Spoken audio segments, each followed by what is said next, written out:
sacrifice, bleed for the legacy.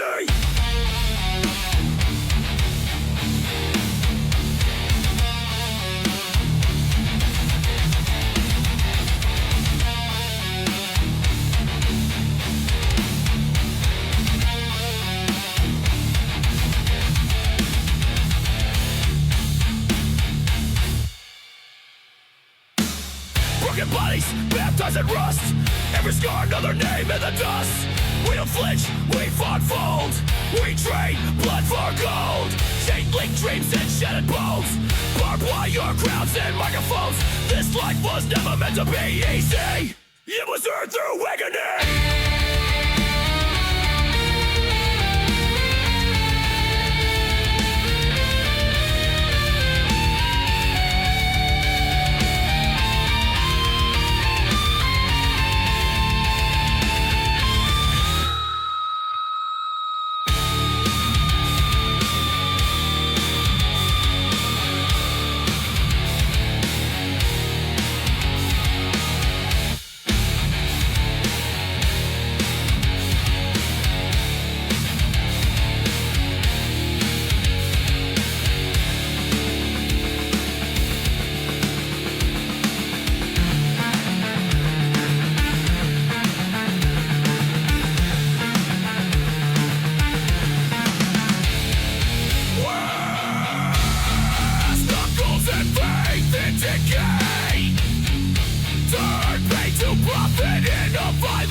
Ladies and gentlemen, welcome to the Go Home show of Havoc before the PLE event known as No Remorse. Oh man, now that I know what tonight's card entails, it is going to be one hell of a night.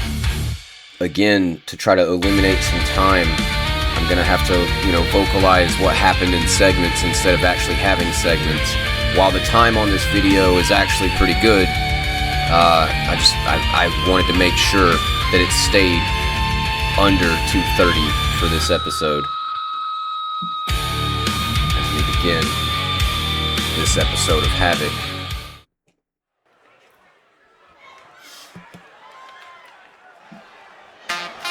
Alright. Our first matchup, we'll see Tia Tafiq making her way to the ring. She won that fatal 4-way. And according to General Manager Neil Garrett, she will be going one-on-one with Taryn Wright. The winner of this matchup will not be at No Remorse, however, will automatically be the female #1 contender for the United States Championship. Because of the chaos surrounding the United States Championship right now, especially with Alan Grimm holding both the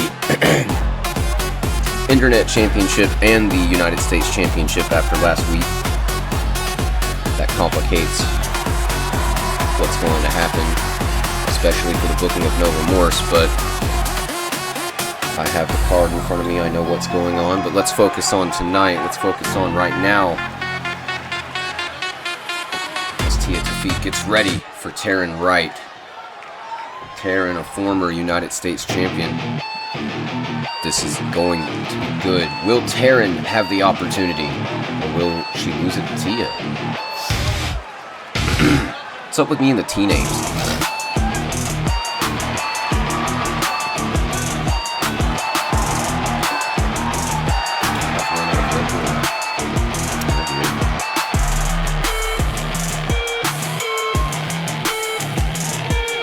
Taryn Wright, the once tag team partner of Jaden Oxley. It's not that they're on bad terms. It's just they realized they were better off as solo competitors. They still got each other's back, but they haven't needed it lately. Taryn, determined to get that United States Championship title match. Let's see if she can pull it off. Tia was pretty impressive last week.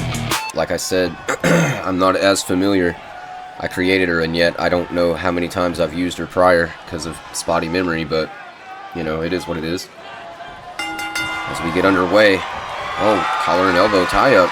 Immediately starting this with some, there we go. Tia with the advantage there. Right back into it. And there we go, back and forth. Look at Taryn. And we're back into it. Okay. There we go. Tia pushing her back. Referee's going to have to get in there and separate them. There we go. Oh, snap. Oh, missed the drop kick.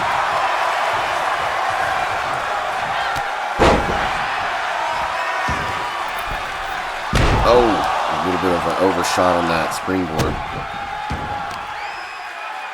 And now Taryn with some stiff kicks right to the face. Middle rope action. Now she hits a splash. Belly to back.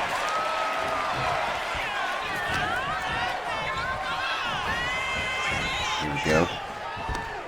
Irish whip. No. She reverses. Oh no. Taryn steps out of the way. Excuse me. Now I'm going to be broken for a little bit because I drink a little bit. There you go. Kendo stick in play. Taryn, sweetheart, what was you doing?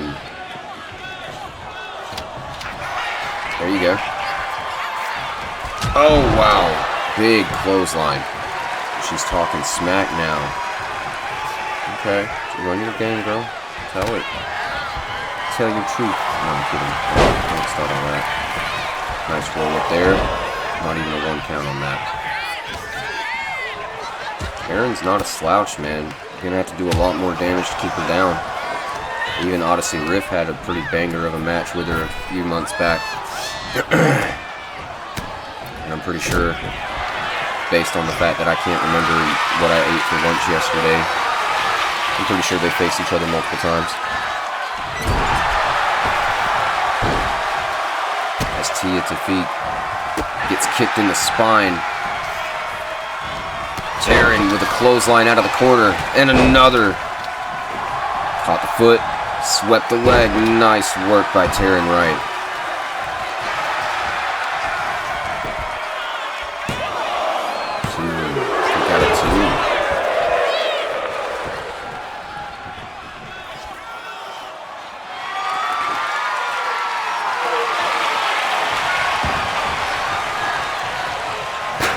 go.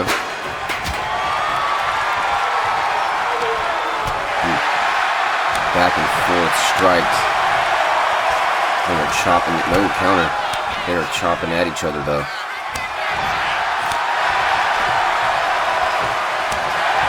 I mentioned that Taryn and Jaden were both tag team partners. I also have mentioned in the past that they were both MMA fighters at one point. And while I jokingly said I didn't want to mention what Tia Tafit's backstory was, I found a way to word it that doesn't, it's not as bad. She was in the adult entertainment business. Yes. And we're just gonna, respect her life choices and not talk about it. Because we don't have to promote it. She's not selling wind chimes or whatever the fuck it is. So no need for anybody to be concerned. There you go.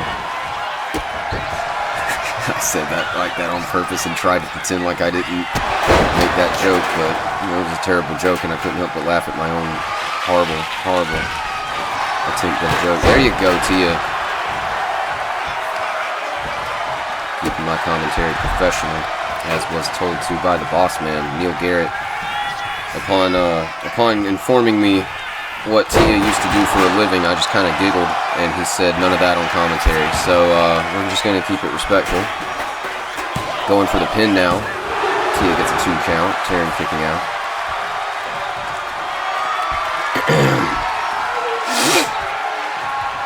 Uh-oh. There you go. Boom. I still don't know what that's called. I'm going to have to look it up. We got it 2. Not enough to put Taryn right down. Who knows is kidding.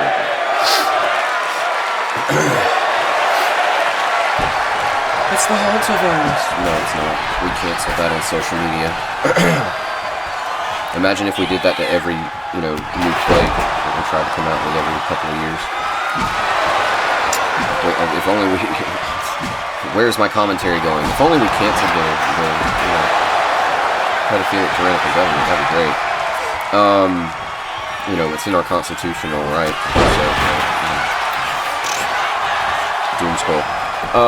Taryn Wright going for the pin after a nice shining wizard.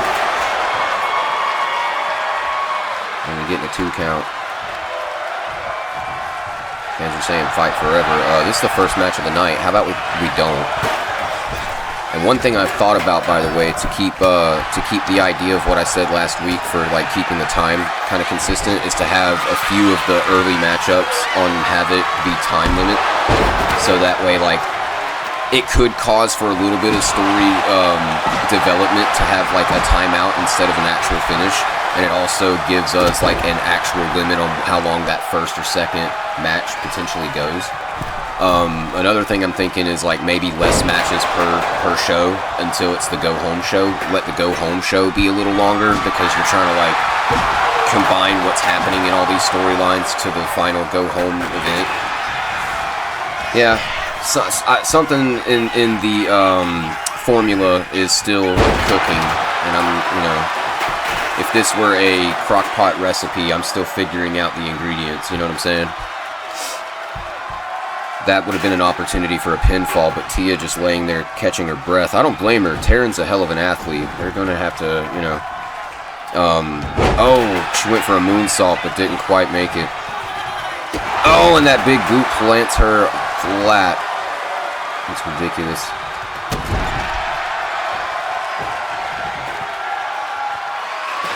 She missed. There you go.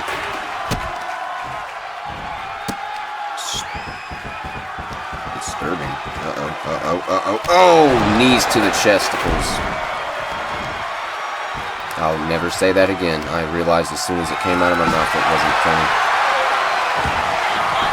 Have I said that before? I'm embarrassed if I have. 2.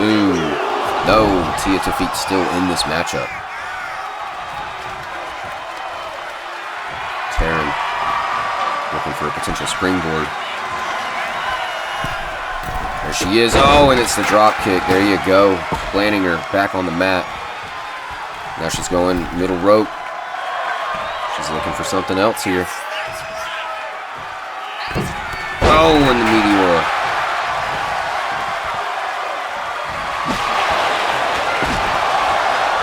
Multiple strikes with the baseball bat.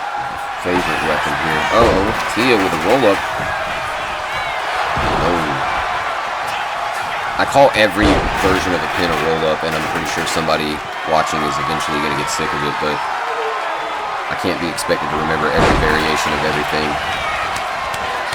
Do you know how many, do you know how many different suplex cutters and fireman carry cutters there are in this game? You know what I'm saying? Like, there's so many different cutters in general. I'm not going to be able to remember the specific name of every one, because a lot of them do kind of look the same. You feel me? That didn't even make contact, and it was perfectly thrown. Like, come on, dog.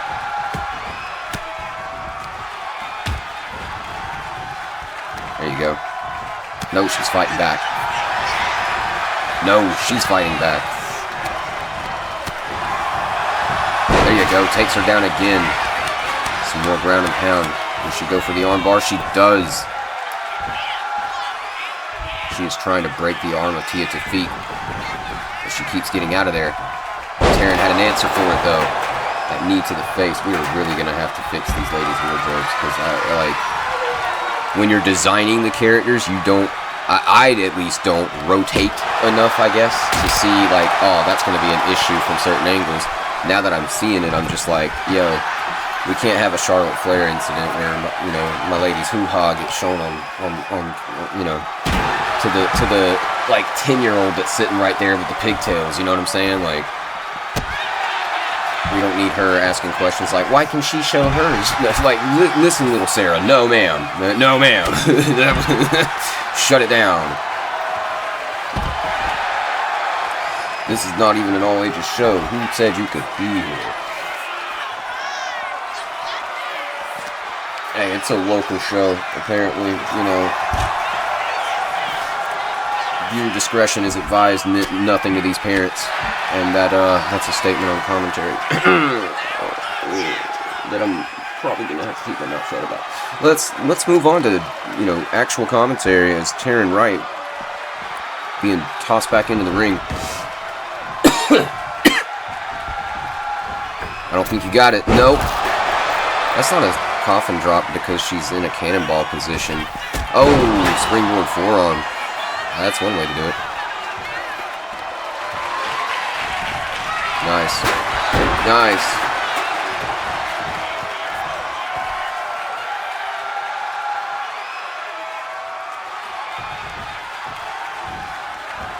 Taking her time to go out there and get that baseball bat. Oh, God, and it paid off. Nasty. She's saying ring around the rosy. Oh, there it is. Oh, she's spinning her around. She's stomping mud holes in her. There you go. Fans loved it, apparently. Uh-oh. Is that some kind of armbar? Is that an actual submission? I'm tired of looking at your ass crack. I wanted to know what she was doing. Disappointment.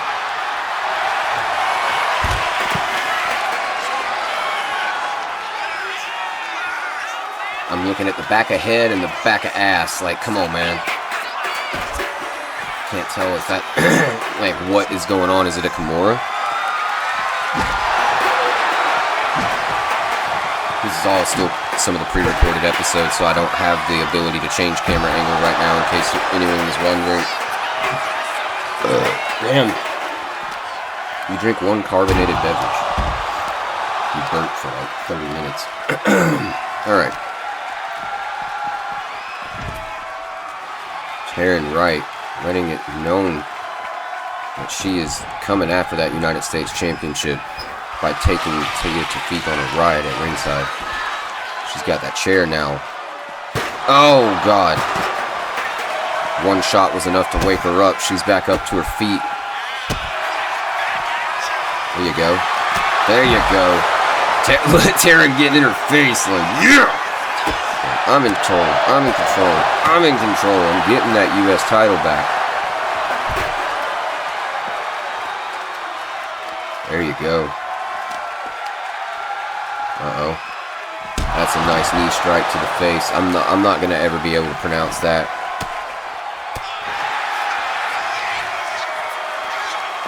I'm pretty sure it's easy to pronounce, but I'm just like, I'm not fixing to. Yeah. It's a knee. It's a knee to the face. You can accept it for what it is. Not everything has to be so technical. There you go. Baseball bat. Smacking the arm.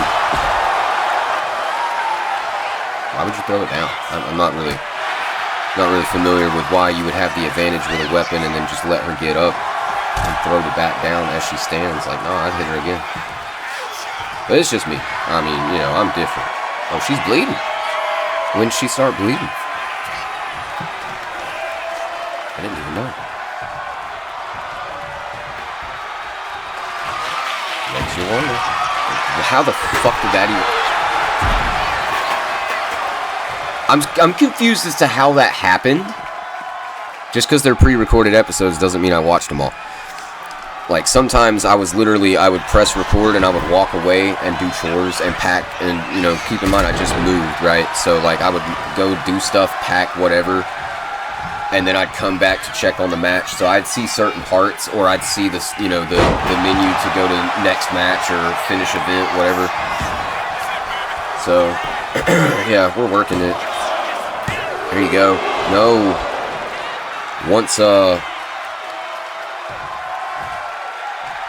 Once I do No Remorse, I'll be fully caught up on pre-recorded episodes.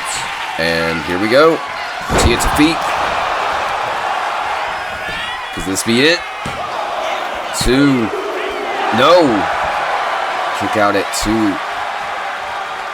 Taryn's feeling it though, man. Look at her. She's got her arm up in the air. Like, she's trying to wake up. She's trying. Tia realizes that she's still weak. Going for another pin. And she gets it! No way! Taryn might have just kicked out of reflex, but she really wasn't home for that. Tia realized it, got the pin. I wonder if she's okay.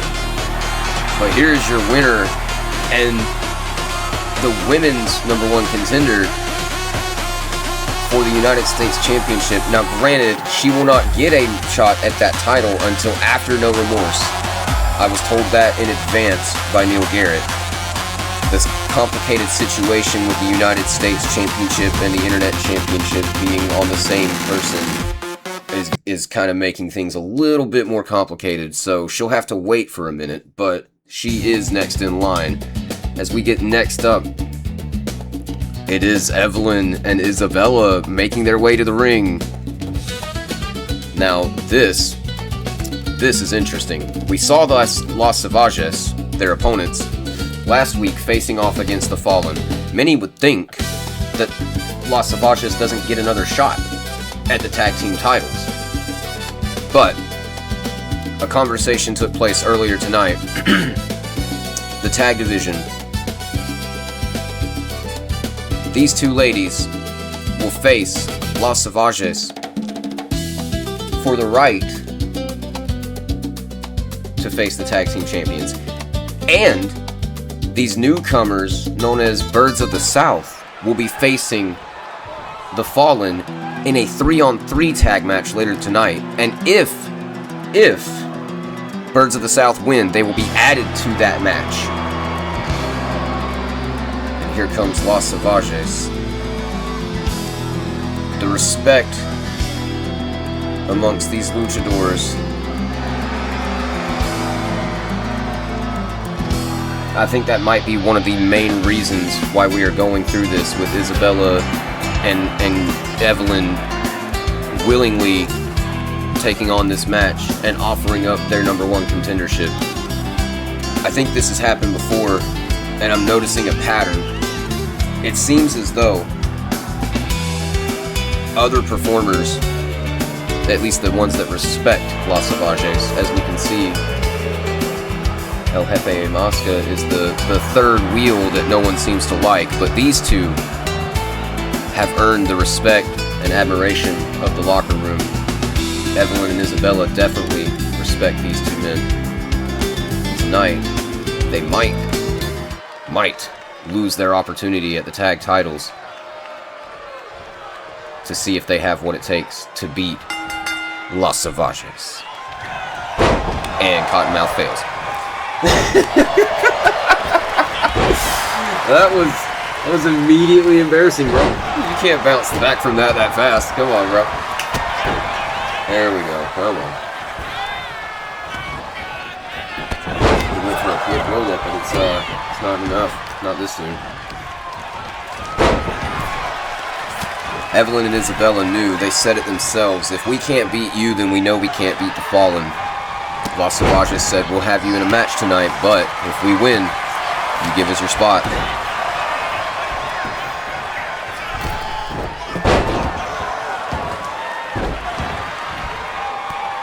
I mean, it's not the most ideological trade, intellectual either, but, you know, amongst competition, I understand the logic. Hey, look, you guys have fought them more times than we have, and you've come close, but no gold. If we can beat you, we might have a shot. If we can't beat you, you're probably still our best hope. And then there's the concept, if Birds of the South, the three-man team, take on the Fallen, which we're finding out now is going to be the tag team of Azrael the Destroyer and Isaiah Anderson. They will be accompanied by none other than the first disciple, Kurt Abbott. Or not Kurt Abbott, excuse me. That's the Fallen Saint himself. No, it was him who said that Tyson York will accompany them. So it's a 3-on-3 tag match between the Fallen and Birds of the South later tonight. If you're Evelyn and Isabella, you gotta be thinking to yourself, you really hope that Birds of the South don't win. Because if you manage to get the victory tonight over Cottonmouth and Wildcat Prince, you are more than likely going to have to face two other teams of just, I mean, vicious competitors. You know, I still haven't learned the names of the guys, the individuals from Birds of the South. There's 3 of them, though, right? And all 3 of them are very violent, very vicious. We saw what they could do in the one matchup. And now that I'm remembering that matchup, I don't remember if on commentary I actually said their names. I do know their names. I was trying to keep it vague for storytelling purposes. But in the event that I just broke whatever canon I had previously existed because of the fact that shitty memory and I don't, you know, I need to start keeping notes. It'll be alright. We're here for the fun of it. You know, one of the reasons why Hardcore Heritage is the way it is because at the time that I started this, I didn't have enough time to put together a community. You know, I had been a part of a community. I didn't have the time, and there was this whole conversation about, you know, whenever the time was for the stream for the online promotion, you know, it was basically like there's not enough people, and when you're living in another country, like time-wise, you know, that's going to happen sometimes, you know, and I may have been one of the few that wasn't from the same country, so I'm not sure, but, you know, it is what it is. I've got no hard feelings about it. I just, you know, couldn't keep up with it, and plus I had already started building this. I wanted to do my own thing for a while, finally was able to get this thing started. I wanted to turn it into a community, never got it there, didn't know enough people online, so I figured, you know, if I could get it started and figure out a way to make it feel like an actual wrestling show, maybe people would get interested and want to get involved. And if people were interested and wanted to get involved, you know, hey, with the right group of people, we could build an online community that, you know, really fun to be a part of. And you can see what I'm building here. So if you like hardcore wrestling and you know you want to see your characters bleed their own blood, we're here for it, you know. I'm not gonna, you know, I'm not gonna support you know, some ridiculous stuff that I've seen being, you know, tolerated in some communities online. Not trying to name drop any, but I'm just saying, like, I'm not going to, you know, I don't want no community full of bullshit. You know what I'm saying? Like, we're here for the wrestling. Like, you know what I mean? That was another thing, is like having so many people in the same Discord, constantly getting notifications. You know, try to read everything, but then everybody gets mad when you can't. It's another one of those things where it's like, bro, you gotta chill. Like, I'm living life. I'm going to work. I'm coming home, trying to play my own video games, trying to build my own, you know, wrestling thing. And y'all are over here wanting me to read, you know, your whole life story. Like, I'm trying, but I got shit to do too. And that's just how it is sometimes. Like, some people say it a little harsher than others. I'm you know, I'm not gonna sugarcoat it, but I do miss being a part of an online community. However, I'm so wrapped up in doing this that I would rather turn this into a community than to, you know, try to join another and then try to balance being a part of that community while still trying to build this thing. But as this develops, you'll start to see where I hope to take this in the future. You know, oh no, that was sick, bro. I gotta interrupt myself for that. That was cool. So Evelyn was going, I think, for the prism trap on Wildcat, and then Cottonmouth interrupts it. Wildcat lands all kind of awkwardly, and Evelyn and Cottonmouth just exchange some odd glances and words for a second. Now it's both of the ladies teaming up on the Snake himself. This dude's crazy, man. Cottonmouth and Wildcat together, like I've said multiple times on commentary. An amazing tag team, deserving of the tag team titles. They might have their chance if they can pull off this win. They'll get an opportunity at No Remorse, and that is something that cannot be... damn, I worded that all wrong for the direction I was trying to take it. That's something that they cannot hold back against their opponents on.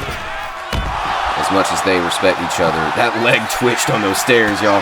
As much as these four respect each other, they are giving it everything they've got for an attempt at the tag titles. Wildcat showing exactly what I'm talking about. Their synergy is just perfect. Like, they figure it out so quickly. It's not to say Evelyn and Isabella aren't great, but they haven't had nearly the experience as a team that Cottonmouth and Wildcat have had. These guys have been on the road together for years.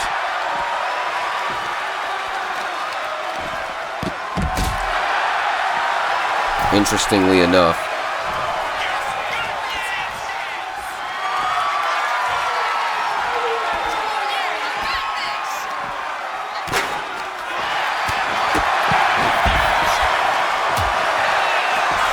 I sat there and did a lot of random speaking about, you know, turning this into a community and everything like that. You know, I understand it would have to take some coordination on Discord. It's just, there would have to be an understanding out the gate, like, hey man, you know, some people gotta chill before they, you know. And I'm one of the people. Wing clipper in the center of the ring. This could be it, dude. Oh, dude, it nearly was. It nearly was. Oh, Isabella with a big boot out at ringside. You missed it. Not sure what was going on there. There you go. There you go. Nice.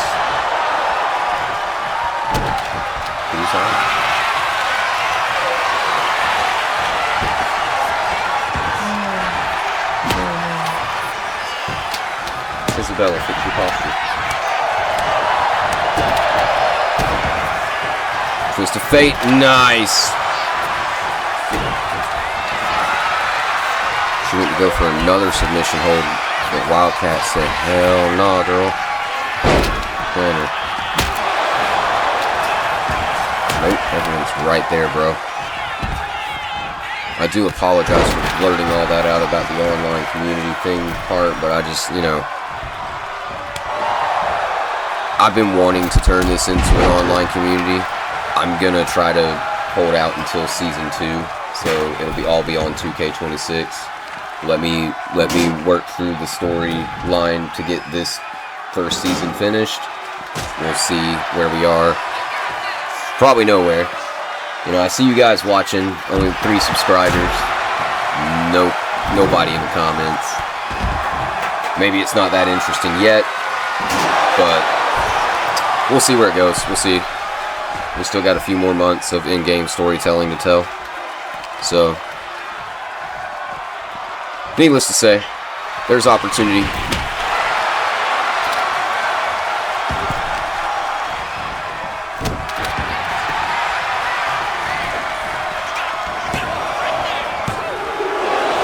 Nice.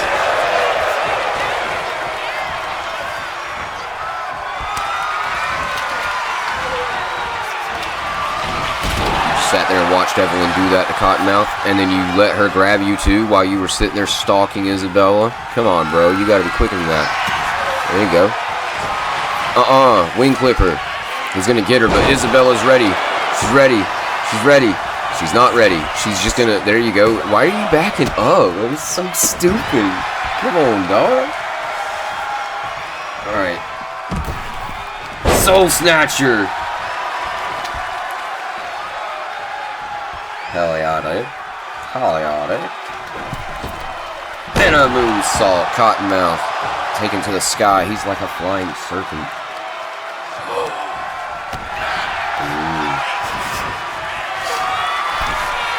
That was not the idea when I created him, but I like it now.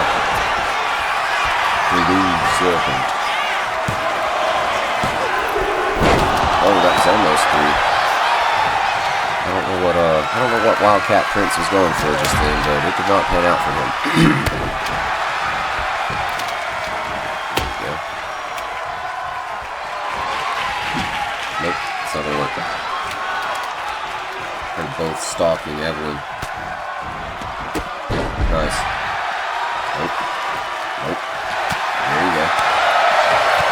And she's putting the whipping on him. There you go. There you go. Hey. Hey, way to fight back. Oh, dude. She looked dead after that. Uh-oh, Evelyn over there dodging.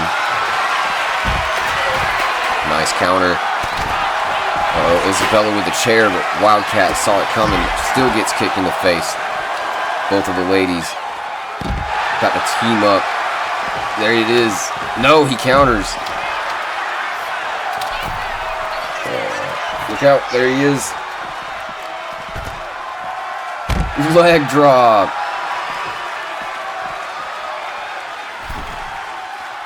What you doing, Prince?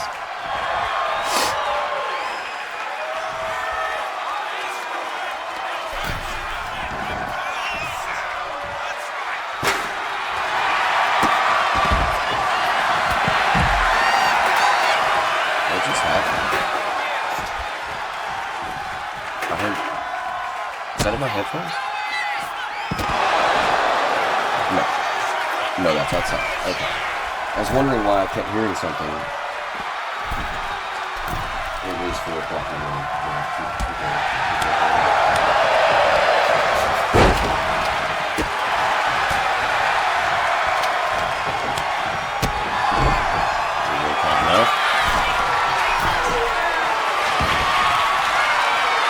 Oh, he missed. They both missed.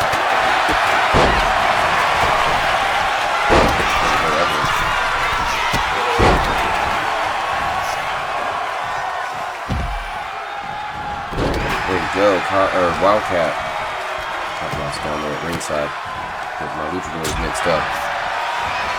There you go.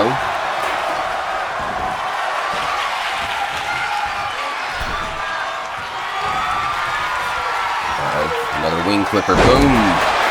Could this be it? That's it! You know what that means. Las Savages will be facing the Fallen at No Remorse. Phenomenal news. Now, the only question remains. Will Birds of the South also be in that match? We will find that out later tonight.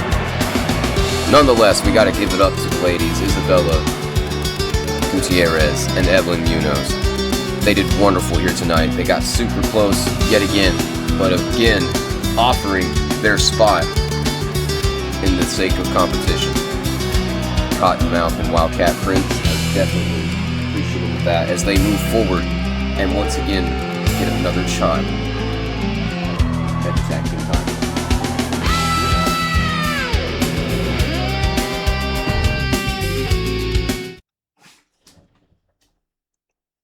Legit as fuck. I'm hearing shit.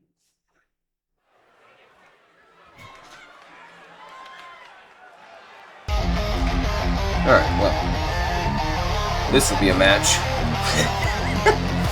Sorry. Alright, so let me explain what's happening here. After seeing the match between Alexia Natoli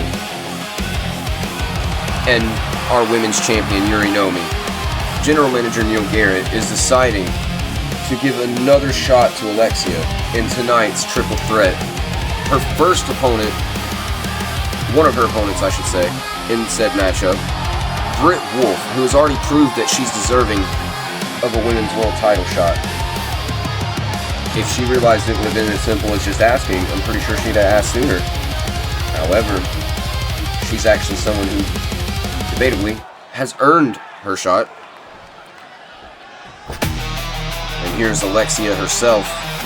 She basically had the women's champion concussed, it looked like. Now, we never heard if Yuri Nomi was concussed or whether she totally just looked completely out of it or not, and that was just for the show, or whether she truly was just, you know, simply gassed. We know she had a nasty cut on that eye, but the impressive performance by Alexia Natoli was the reason alone for General Manager Neil Garrett to set this match up, giving Alexia one more opportunity at a potential title shot. General Manager Neil Garrett always making some weird calls. Hey man, sometimes it gives us some really cool matches, so I'm not going to complain. I don't know about you guys, but I love watching the wrestling stories.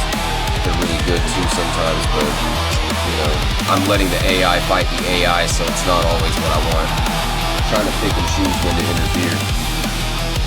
Now, referring again to this thing being a community someday, we can work on a lot more than just, you know, letting AI versus AI do things. But here we have it, Jordan Palmer, who had an impressive performance against Odyssey Rift. She walked up in the middle of said conversation. Neil Garrett said, you're involved now, you know, get in there, it's a triple threat.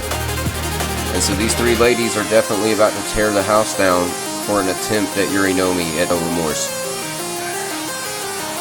Jordan Palmer, a former champion, Britt Wolf earned an opportunity earlier this month, and Alexia Natoli walked up, challenged the champ, and nearly beat her. These three women all have a claim, but only one can earn the opportunity. Who's it going to be? Britt Wolf, Alexia Natoli, and Jordan Palmer. Let's get at it, Captain.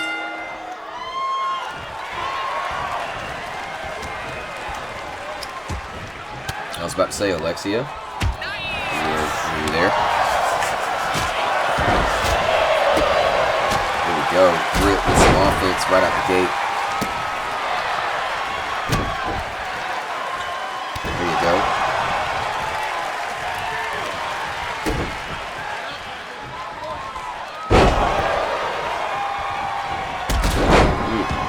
Nice drop kick by Jordan Palmer.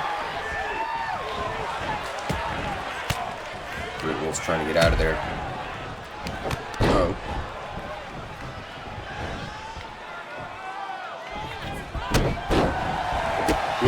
Alexia with that enziguri. Britt with the jawbreaker. Jordan capitalizing on Alexia stumbling back, but Alexia counters. Britt with the baseball bat, a favored weapon here in Hardcore Heritage, and it's going to good use as she is smacking the crap out of Alexia. Jordan knocking the bat out of her hand. There you go, ladies. That's how we do it. Alexia trying to go in for a quick pin.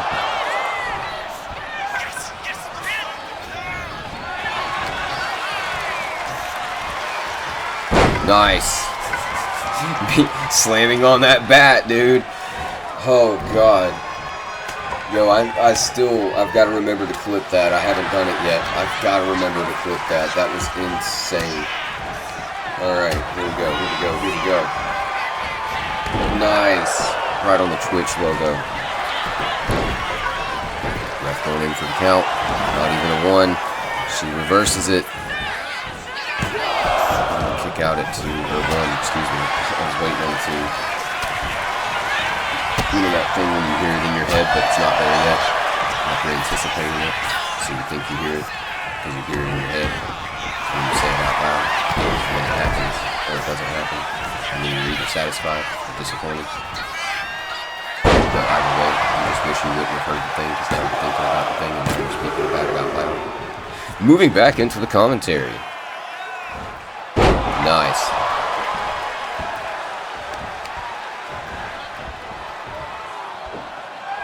Nice.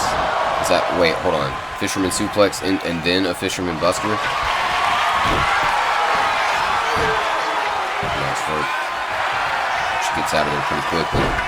Shoving her out of the way. Alexia, nice clothesline over the rope. Oh! She gets slapped in the face. Jordan. Nice backbreaker.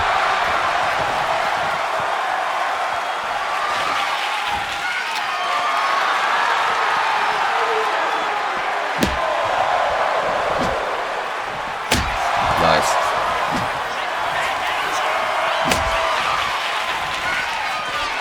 There you go. Oh, God. Yeah, why use a kendo when you can use a baseball bat, right?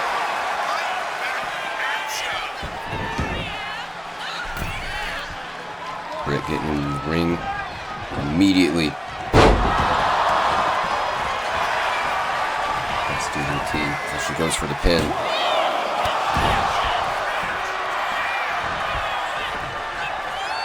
I don't know why Jordan's taking her sweet time out at ringside.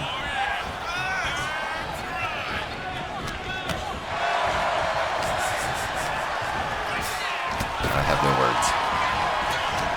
These three women just absolutely want to hurt each other, so they can't even let each other do it for them. Going for the pin. Your opponent's right behind you. Not a good idea. There you go. Planted her. Drops her on the elbow. Drops the elbow on her. Dude, I don't know. Words come out crooked sometimes.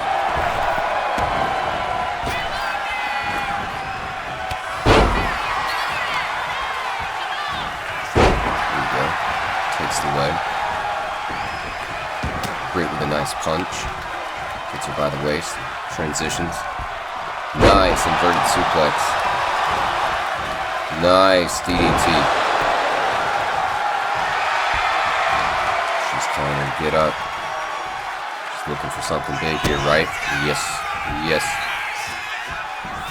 Nice. Lancer with a destroyer. Uh-oh. Jordan now. Nice fisherman suplex. Break up before the count can start. There you go. Uh-oh. And a shining wizard. Phenomenal work.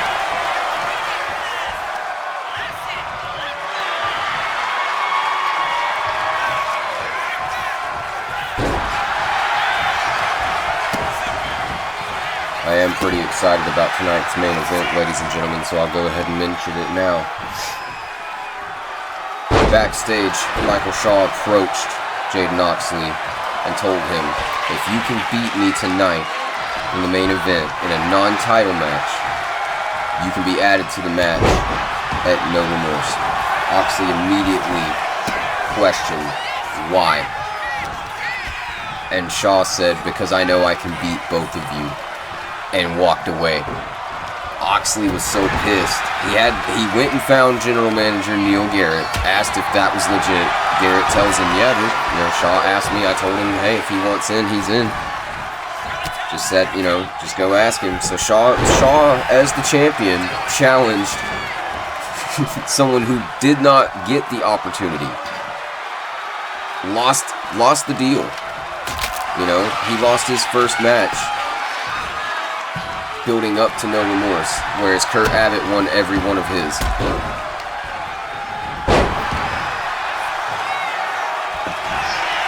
So out of the two of them, Kurt Abbott automatically gets that title shot.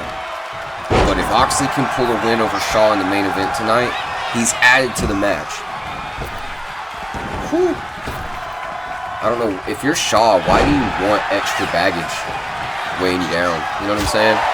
A one-on-one matchup is so much easier. Triple threat, a lot of things can happen, man. But like I said, he's a little bit unhinged. He thinks he's methodical, but I'm starting to see maybe a little bit of his internal. She almost had it. Like I was saying, some of his internal clockwork may not be working correctly because I don't think he's thinking logically about his situation leading into No Remorse. And he's only got a few more days. Back into this matchup, however, Jordan Palmer. Oh, she got that Rana, but dude landed with that drop kick. She looked dead just then. God.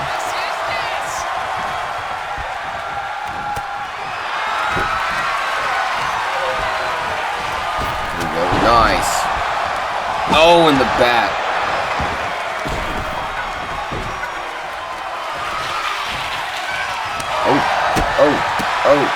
Oh. Palmer's stunned. Well, she's back. There you go. Breaking up the pin. Oh!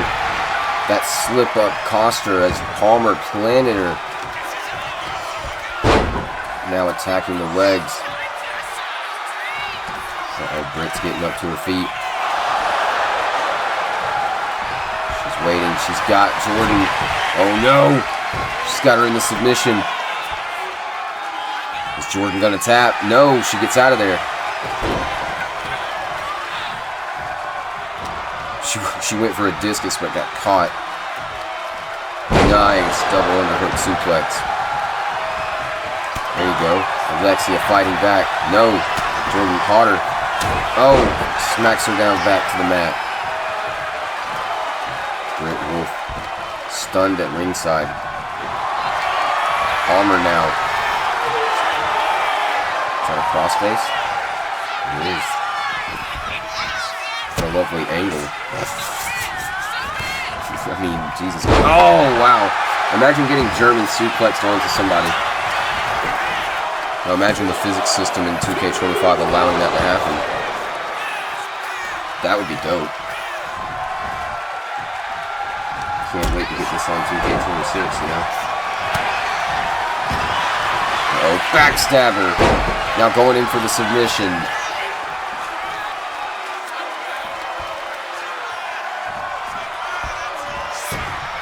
Oh, she's out of there. Uh-oh. Oh, wow.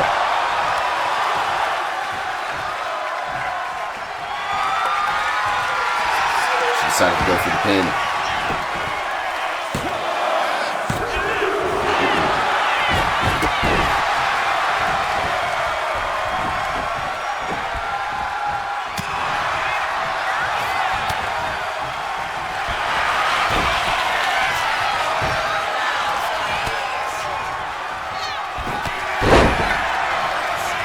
Sorry, I got distracted.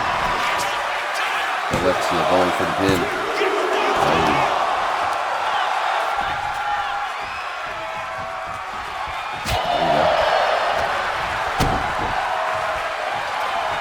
Nice neck breaker.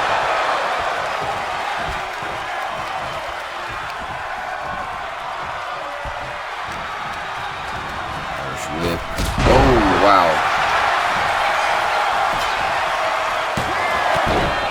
this angle, it looked like a drop kick, but who knows? Could have been a running knee. That was a running knee. Right to the body. As then she hits her with the bat. Going for the pin. Britt might have it. Jordan's up to her feet. No! That was a combination of a kick out and a breakup. Oh! Oh! German suplex. Landed her hard. Uh-oh. She went for a weapon, but Alexia grabbed her. She counters. Jordan now. No, went for another German suplex, but Alexia not taking it. Went for a drop kick. Jordan catches her. Stomps on her midsection. Britt Wolf now getting to her feet. Jordan going top rope. Britt gets her. No way. Plants her. Not close enough, sweetheart. She's got the bat. Oh, God. Back of the head. Dude. That's a death blow. She's trying to kill her. It's unnecessary. Alexia breaking it up, though. Uh-oh. That Shining Wizard. That could be it. Alexia could be getting another shot. 1, 2. No! A kick out. That was literally 2.9, bro. Attacking the arm. Now wrenching it. Trying to do more damage. Probably trying to look for another submission.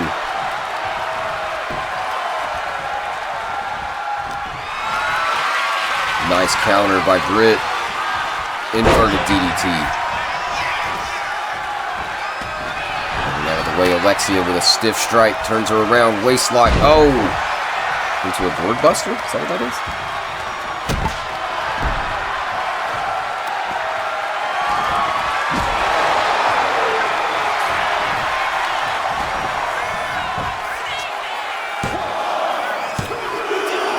Got it too. There's a lot riding on this match. Who faces Yuri in a few days at No Remorse? Could it be Jordan going for the roll-up? Britt, you better get in there. There you go. Oh, Alexia folded up really weird. There you go. There you go. No. No. She's going for another one. Destroyer. Because she's like, you know, somewhat Italian or something. Is it an Italian destroyer? Shining Wizard. Nope. Breaking up the pin.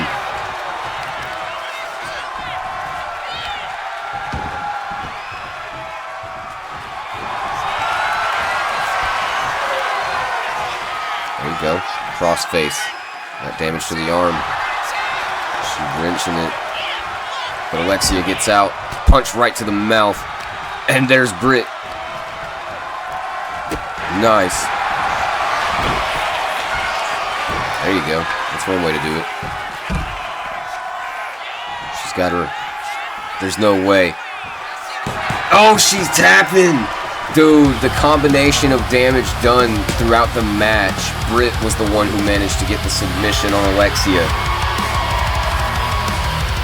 That's crazy. Well, you better believe that Yuri Nomi was in the back watching. Could you imagine if Alexia would have won? But look, man, Britt made Alexia tap. So if Alexia was badass enough to, you know, put the hurting on Yuri last week, imagine what Britt's capable of. If you're Yuri Nomi, you better be looking out. But at the same time, don't discredit the woman's champion. You know, she's got that black mass spinning back kick. She'll take him out. Oh, here we go.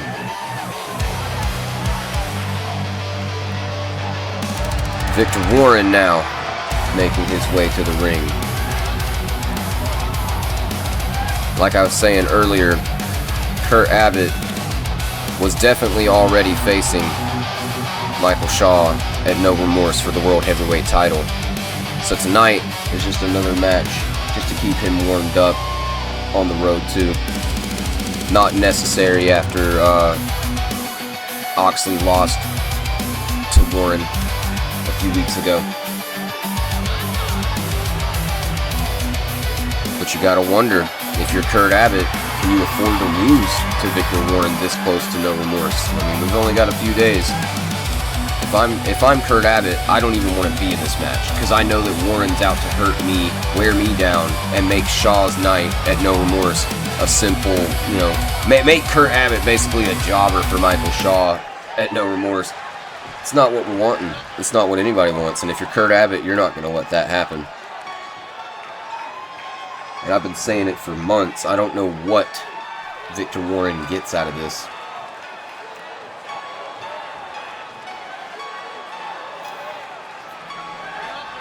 Maybe there's something in it for him down the line that we're not really sure about. Who knows?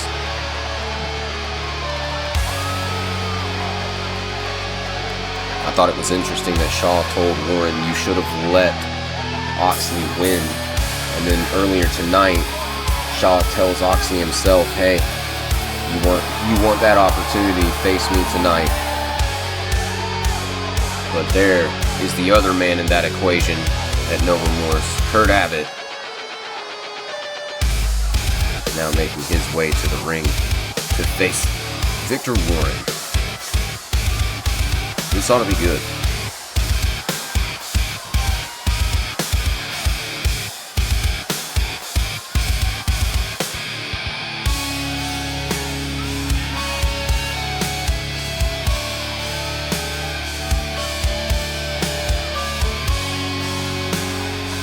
Had a lot on his plate earlier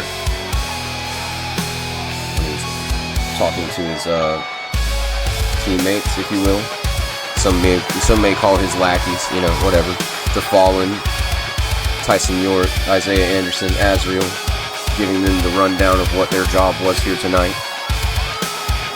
His exact words: make sure Birds of the South do not make it to No Remorse. He wants the Fallen to stay dominant in the tag division while he tries to attain world title gold. Here we go.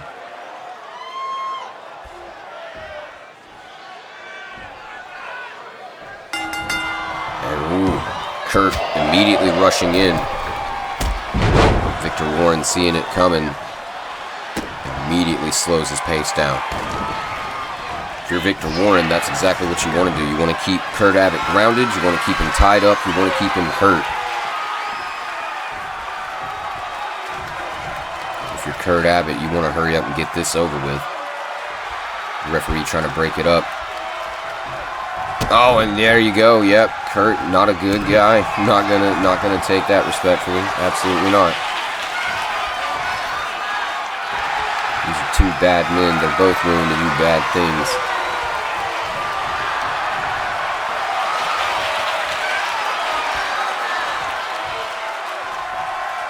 Waist lock as he's now wrenching, applying pressure to all the insides. Kurt's getting out of there. Now he's got the waist lock. Gotta love some chain wrestling. I can't believe some people actually hate on chain wrestling. Like, what do you do when you're watching the live product? You just fast forward through that part? like, what are you doing? Nice knee to the face by Victor Warren. Ooh, kick out before the count even begins. That's what we like to see this early on. Uh-oh, snatch up. Bang! Spine buster. Oh, yeah. Getting a little confident, taunting him too much. That's exactly what you don't want to do, is be overconfident around Kurt Abbott, or any member of the Fallen for that matter. We've seen them pull some clutch victories when their opponent felt like they had the upper hand. Kurt Abbott and Tyson York being the smaller guys of the Fallen, that tends to happen a lot. But when you're looking at Abbott standing next to Victor Warren, you know, the size, the height-wise, you know, it doesn't look that different.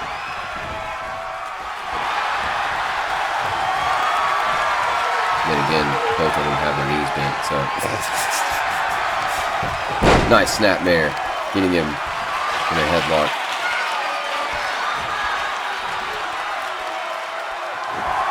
Kurt Abbott showing Victor Warren, I can go at the slow pace too. I can wear you down too, buddy. You're not the only mat technician in this ring right now.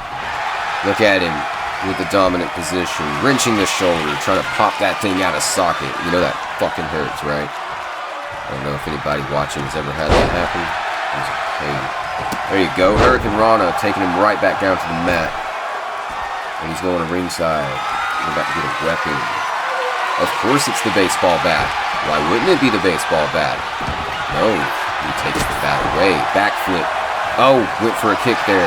Warren dodges it. Oh, went for a clothesline, but Abbott getting out of the way. Oh, and Warren right underneath and throws him down from the top rope. Now Warren going to get a weapon. Damn, dude. Breathe. He gets a kendo stick. Why not just use the bat? Oh, there you go. Takes him right down with one singular strike to the face. 2. No, he got it 2. Michael Shaw's probably watching this matchup just to see how his opponent at Not Safe for Work is going to fare against his ally, because I don't know if they're friends at this point. They're definitely not tag team partners. They're definitely in an alliance, but we're not really sure how deep it goes. They don't want to talk about it. They're keeping their cards close to the table. With good reason. I mean, if you have a plan and a strategy, you don't want to talk about it too much, especially in front of cameras. Unlike some people here. Kurt Abbott going nuts with the steel chair right now. It was a difference maker for a time. But Victor Warren pops up, puts him down, and now is waiting. Oh, he went for it, but a standing Spanish fly would put him back down. Excuse me. Now Kurt Abbott, top rope. Falling star, but he missed. And Warren, oh, they collide heads. No, went for the throat chop. He dodged it. Oh, and Warren slamming him down. Lifts him up. Brings him to his knee. Oh, no. Abbott rolls out of the way. And a Hurricane Rana. Going for the pin. I feel like that foot's underneath that rope, but apparently not. Okay. I believe your word on it, man. I'm sick of my referees not wearing the outfits that I selected for them. Supposed to be wearing a solid black shirt, homie. You are out of uniform. It's distracting, you little zebra stripe shirted ass. Alright, so anyway, Kurt Abbott, middle rope. What's he looking for? Shooting star, no one's home. But Victor Warren, head plant driver. Going for the pin. There you go. Kurt Abbott crawling, trying to prop himself up on the bottom rope there in the corner. Warren got a chair. Oh, Abbott walked right into it. And another chair shot. And, oh, went for a third, but Abbott counters. Springboard forearm. Phenomenal. Not that forearm. There's Kurt Abbott going top rope yet again. Could he be hitting another fallen star? Dude, he does! Oh, shit. Referee taking her sweet time to get there. She had to clap as she had to count as close as she could to Warren's face so she can get her typical face slaps in. So typical of her. Oh, a dirty pin by Abbott. Warren still not letting it happen. Nope, that's a good dodge. Nope, that's a good dodge. Waist lock. Arm smash to the spine, Irish whip, counter. Oh, and Warren spears him through the ropes, leaving no time to waste. Now he's out there with him. Has the bat. Oh, Enziguri puts him down. Kurt Abbott back in control of this matchup. And now Warren's back. Nice running elbow. Jeez. Love to see it. Guys are tearing it up. And the bat. Jeez, dude. If you're Michael Shaw in the backstage area watching on a monitor right now, you know you're smiling. You're smiling so hard. Oh, and a super kick. Dude, come on. I bet Michael Shaw is loving every second of it. And another head plant driver at ringside. Victor Warren just hell-bent on inflicting as much potential damage to Kurt Abbott as possible. And Abbott getting back in this thing. I know that was a powerbomb. I just don't know how to explain what kind of powerbomb right now. I'm impressed. I'm impressed. Here we go. Oh, nice. Nice. No. Counter by Warren. No. Enziguri puts him right back down. There you go. Nice. Senton definitely helped slow him down. 2, 3. That's it. That's all it took. That slingshot senton was all it needed. The final sprinkle on this little cupcake over here, you know what I'm saying? Yeah, she's ready. Wait, what? No. Okay, that was a terrible metaphor, but Kurt Abbott is ready. Getting the win over Victor Warren. He has proven that he is ready to face Michael Shaw at No Remorse. Now the question remains, will Jaden Oxley be joining him in that match against Michael Shaw? We'll have to wait till later. Uh-oh. Seems like we're getting a message. It looks like it's time. The birds of the South are here.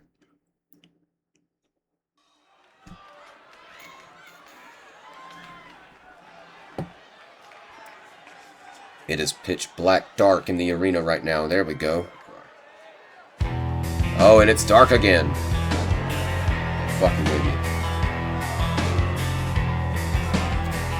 Since I don't know, I'm pretty confident that I've already said their names in commentary.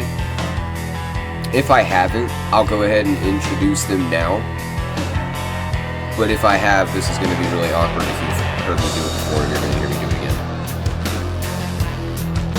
again. The original goal in the story that I was writing was to keep them as nameless as I could for as long as possible, but I think I've already fucked that up.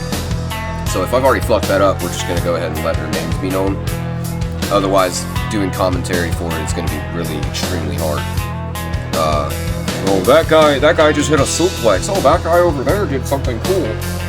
Like, you know what I'm saying? So, from left to right, show them again, so I don't want to get it wrong. Now, I know who they are. So you got the tall guy, that's Dirk Dickley.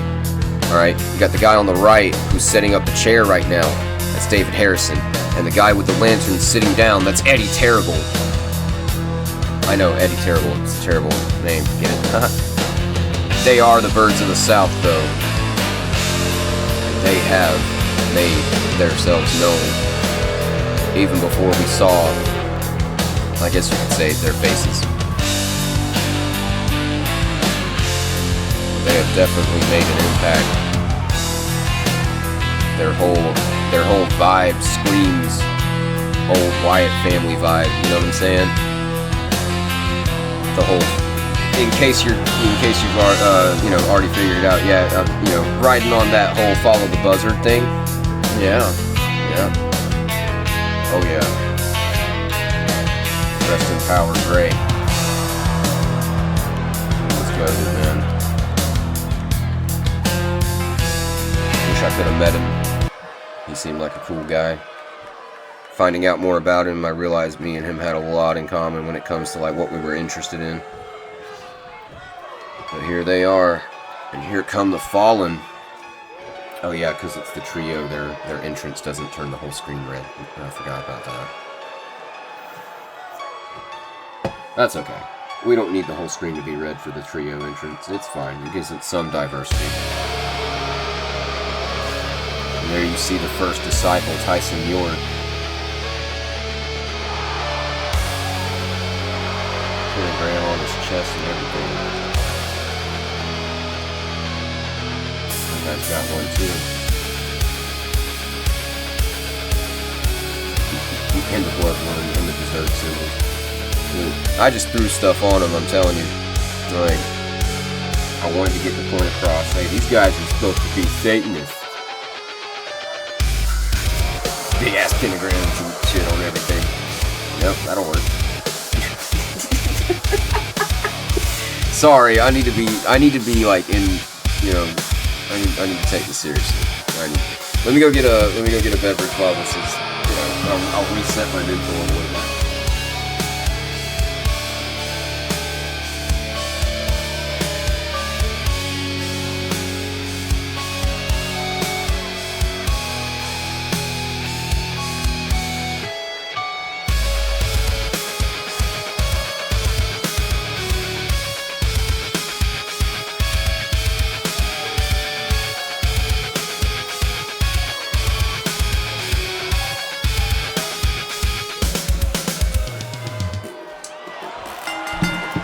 Alright, so the trio of Birds of the South and the trio of the Fallen all going at it simultaneously in a 3-on-3 tag match, Heritage Rules style.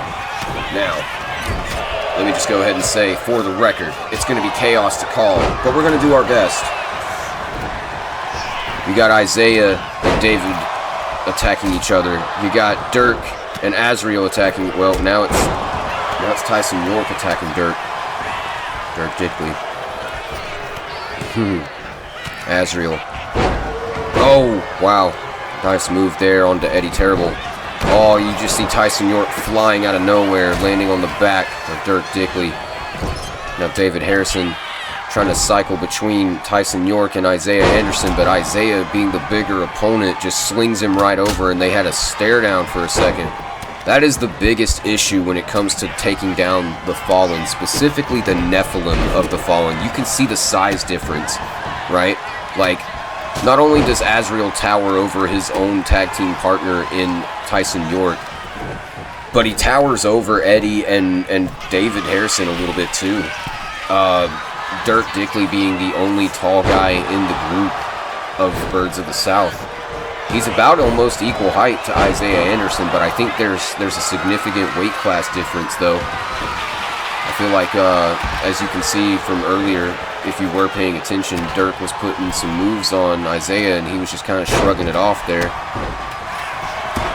There's quite a difference, I would say. Even though they do look like they're close to the same weight class, I feel like Isaiah is the more thicker, denser opponent. Therefore, when Dirk was throwing hands at him a minute ago, he was just kind of like, oh yeah? Dirk now attacking Tyson York. Azriel attacking Eddie Terrible. David Harrison attacking Isaiah Anderson. There you go. And Azriel now on to David. Gets him trapped in the corner. Going after Dirk Dickley now. Dirk counters. Azriel counters. David Harrison said, enough of that. No, Azriel countered again. And then there's Eddie trying his best, but Azriel just shrugging it off. Tyson's like, I got him.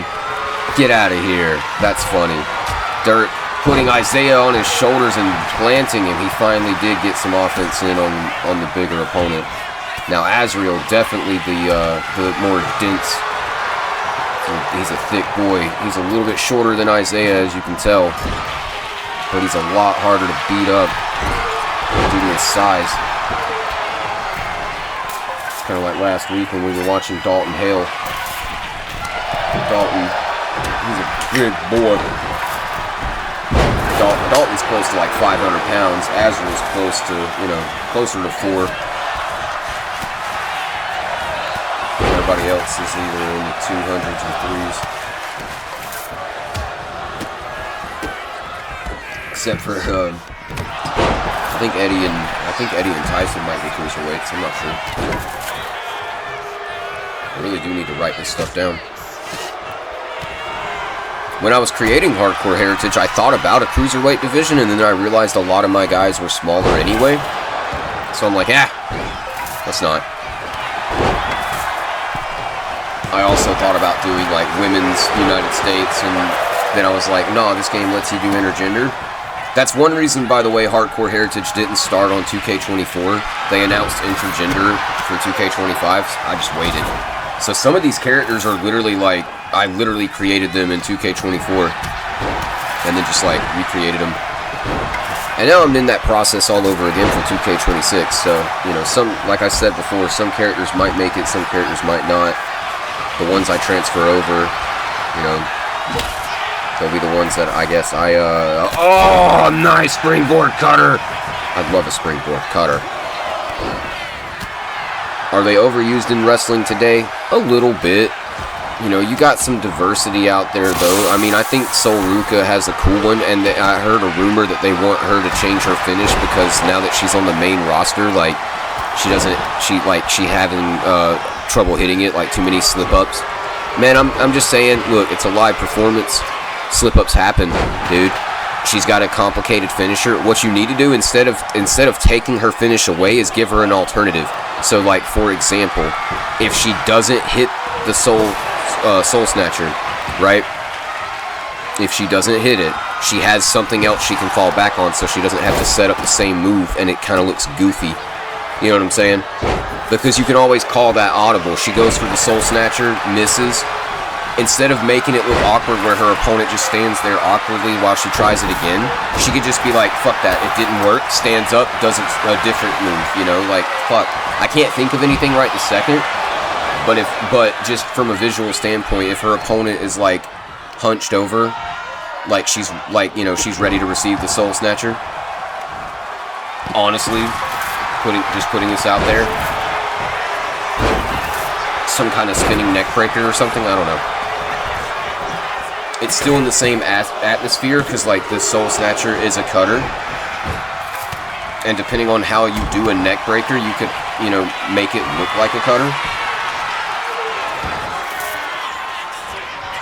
Or you can have it be a completely different move. Who knows? Or you can give her a submission move and call it the Snatch Trap. No.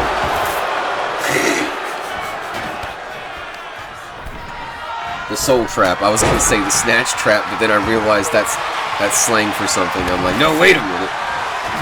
Let me get back into commentary. Oh, God. All right, so Azriel fighting off David Harrison. Isaiah Anderson wrenching the arm of Dirk Dickley.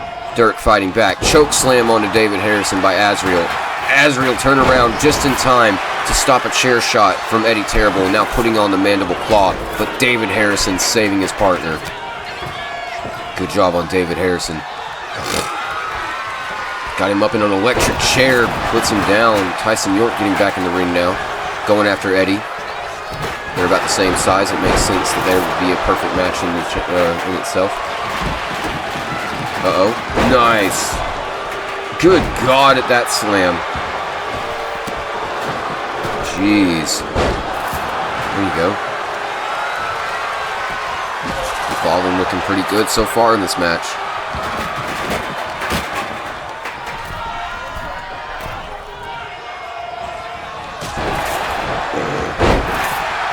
I, for one, think going back onto the topic of switching finishers, like in a situation where you're Jeff Hardy, you know, absolutely switch your finish. Only do a swanton from now on in a big moment, right? That way you can preserve your back as much as possible. I think it was smart for him to get a submission finisher because, you know, he's already got the Twist of Fate.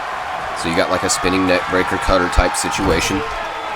A submission finisher, you know, that's a lot easier to work with and it doesn't hurt, you know, you. And then, you know, for a swanton, I would say like big moments, you know, special moments. Save it, because everybody's used to seeing like big swantons from Jeff. If he stops doing them for a while, and then we'll learn to appreciate, you know, him doing a swanton in general.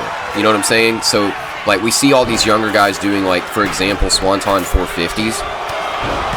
Cool, but I'm just saying, like, you know, and when I say cool, I'm not trying to be condescending. I'm just like, dude, you're, you know, revolutionizing the game. Yes, cool, but it's Jeff. You know what I'm saying? So, like, in Jeff's later years, seeing less swantons, for me as a fan, I'm willing to take that if that means that when I do see them, he's safe. He doesn't have to go extreme just to get a pop, you know. It'll get a pop simply because it's like, oh God, he's doing a swanton again. You know, be careful, Jeff. You know, like shit like that, you know. And of course, he's Jeff Hardy. He's probably going to do some insane ones when he does do them. But it would be nice for him to not do them for a while and then just like casually pop one out every now and then. I would still love to see both Matt and Jeff get a singles title run soon before they retire. But I'll quit talking about the Hardys for a second and get back into commentating this match. There you go, Azrael planning Dirk Dickley. Went after Eddie Terrible but missed. David Harrison getting Tyson York in the corner. I can't tell who's got the pin. Is it Azrael's shoulders on the mat? Yeah, it was. David Harrison trying to size up Isaiah, but Eddie planted him. Dirk tried to get Tyson in the corner. Somebody just got hit in the face with that bat.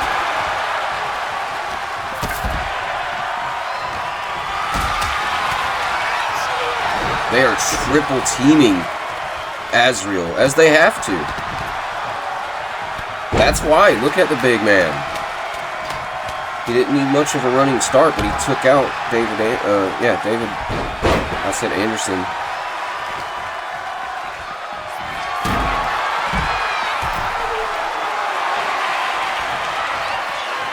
David Harrison. Jeez. I can't even freaking remember the dude's last name now that I've said so many names in a row. Oh dear. Azrael with a rear naked choke.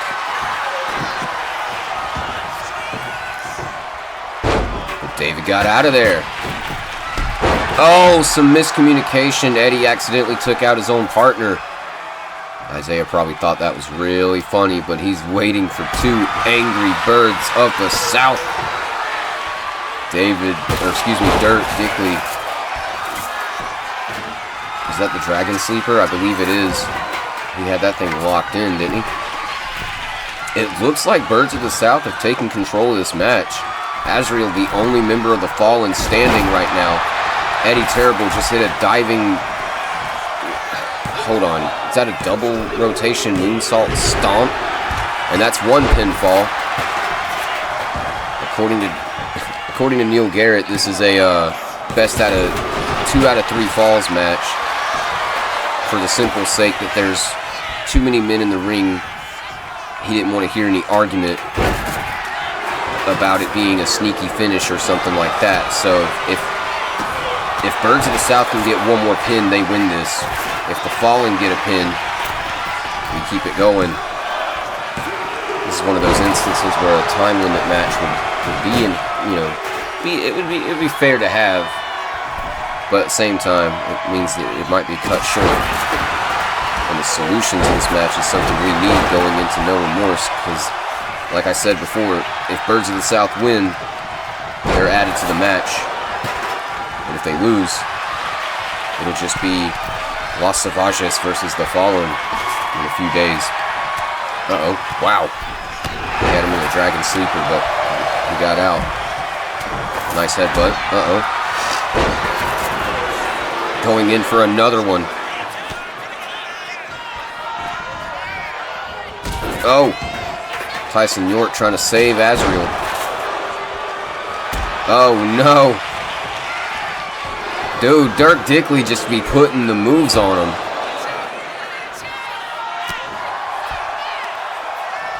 Let's go.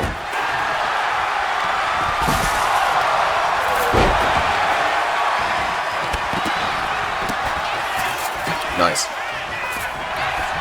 Uh-oh. Oh! Azrael going for a choke slam, but no, Dirk counter. Oh, he went for a spear, but he missed. Azrael counters. Nice. Uh-oh. He's dancing with him. You're dancing. Kiss goodnight as he hits the Sister Abigail. Goes in for the pin. Oh, good lord. Tyson York putting the hands on him. Uh-oh. David Harrison. Oh, nice clothesline.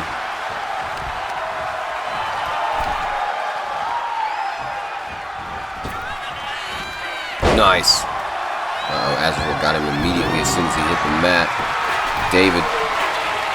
I forgot what this is called. But it is a nasty, it's nasty looking. Look how he folded up. Oh, he almost got 3, bro. He almost got 3. Dirk Dickley with the submission on Isaiah Anderson. Birds of the South they got it, dude. Birds of the South with a submission victory over the Fallen here tonight. Dirk Dickley made Isaiah Anderson tap out to the Dragon Sleeper. And now the team of Dirk Dickley and David Harrison will be added to the matchup. So it is now a triple threat tag team match at No Remorse. Birds of the South, Los Savages, take on the tag team champions, Isaiah Anderson and Azrael the Destroyer. Insane.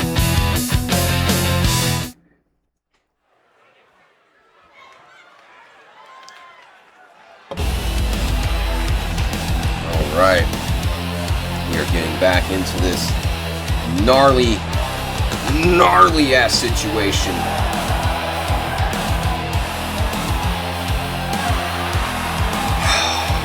This is going to be a handful. So, while I did say that Tia Tafik will have to wait for her opportunity, General Manager Neil Garrett saw it as an interesting opportunity to give Lucius North a little bit of payback as well as a chance to go ahead and get his title shot out of the way. Baron Blade Jr. and Lucius North will go one-on-one. The winner will be added to the match against Alan Grimm at No Remorse. But wait, there's more. Jason Grimm will also be facing Byron Blade, and we know how those two like to throw down. The winner of that match will also be added to the match against Alan Grimm. Making his way to the ring now, Lucius North. Now this is going to be a little bit of a grudge match as well as a match that if Lucius is smart, he'll stay focused in and get it over with. An opportunity to get at the Internet Championship, the United States Championship. I'm telling you, it's an opportunity you can't squander. All he has to do is stay focused. But the history that he has with Baron Blade Jr., he might lose sight. He might see a little bit of red. He might try to go after him. We did see recently how he followed him after his match, and he was just calling him out. We'll see how this goes. I have high hopes for Lucius North. But you've got to imagine, with this situation that Neil Garrett saw fit to set up, you gotta wonder, who does this actually benefit? I know Neil told me he wanted to try to help the ratings by doing the unexpected. Well, you're certainly doing it, sir. You're certainly doing it. Alright, here we go. Immediately, Baron Blade throwing in some hands. Puts him down. Oh, nice counter by Lucius. Oh, springboard, no one home. They're immediately going into a fast-paced offense. Baron Jr. trying to slow him down immediately. Attacking the legs there. Oh, he missed. Oh, nice chop. There you go. Fight back. Now wrenching the arm. No, Lucius countered. There you go. Oh, nice. Back and forth counters consistently. Nice standing Spanish fly.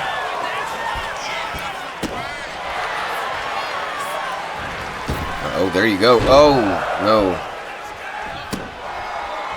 See, we were just talking about Soul Snatchers.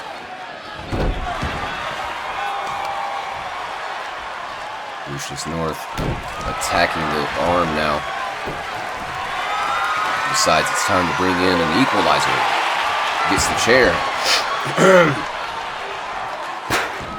Baron Jr. rolling out of the way. Stomping on the back of the head of Lucius North. And the chair has come into play. One singular strike across the back, and he thinks that's enough. Could this be it? That foot is totally under the rope, ref. Nice. Rolling out of danger. Good idea. There you go. There you go. Oh, unsuccessful. Baron Jr. stepping out of the way and then taunting a little bit. There you go. Irish whip off the ropes. Elbow to the face. Puts him back down to the mat. And the chair to the chest. Oh, good lord. Oh, now the back. Baron Jr. getting a head start. Nice. Oh, Lucius with the counter. Nice drop kick.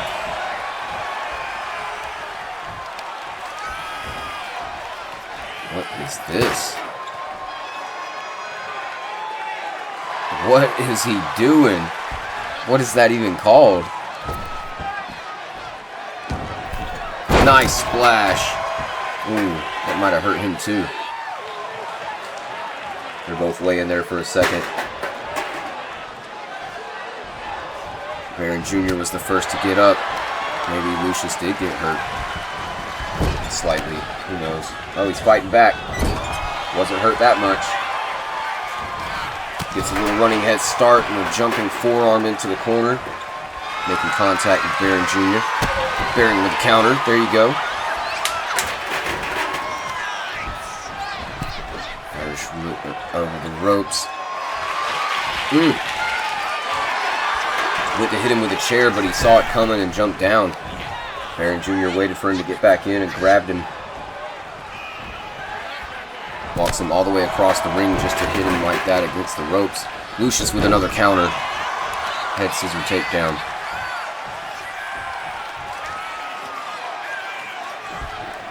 Fan was screaming, "It ain't over." It's not.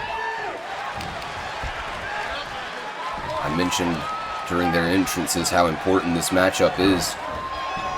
The potential to see Alan Grimm in a triple threat with one of the Blades and maybe even Lucius North. Or potentially one of the Blades and his own brother. Or potentially Lucius North and his brother. Or potentially both of the Blades. It's kind of crazy, and I'm not really sure why Neil Garrett didn't see fit to add Tia Tafit to that matchup. I guess to ride off the I guess this is the word that came to mind. The hate. Oh, nice suplex, or not suplex. Fireman carries cutter. Fireman's carry cutter onto the chair. That was really nice.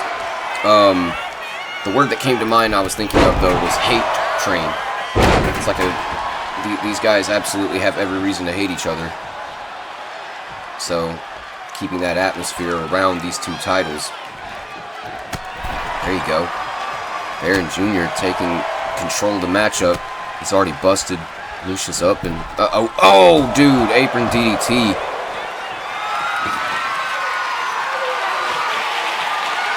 There you go. That'll do some extra damage. At this point it's kind of unnecessary.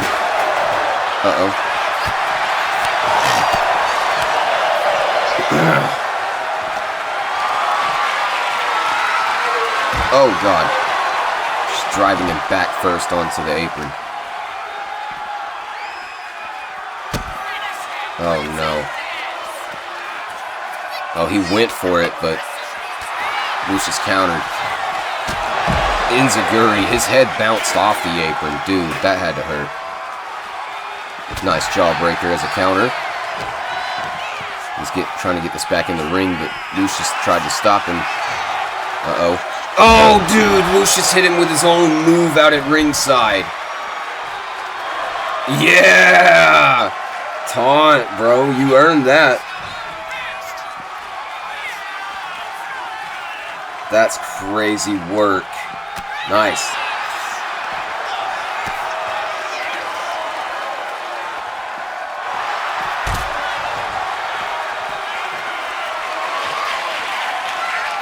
Oh, dude, chair to the spine at ringside.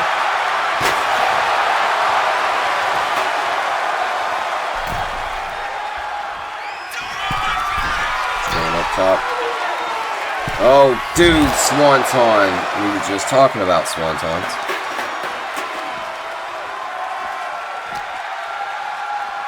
Lucius North in control. Sends Baron Jr. into the ring. Now going for the pinfall attempt. 1, 2. Kick out at 2 by Baron Jr.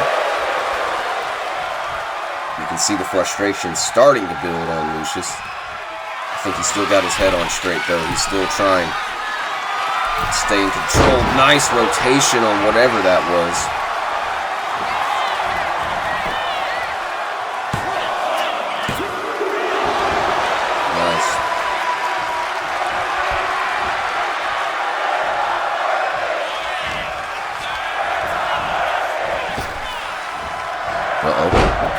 On drag. Oh, knee right to the face.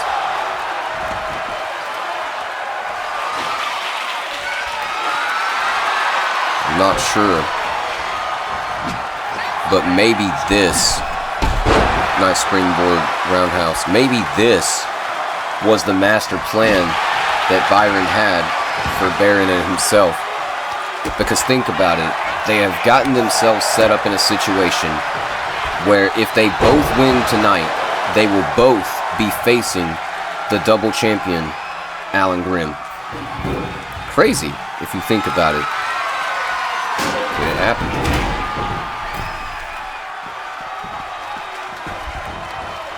We got to see.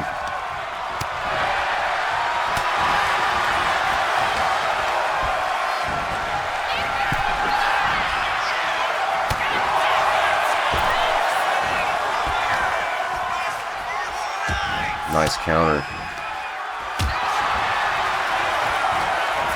Oh, and a drop kick. Now bringing the steel stairs back into play.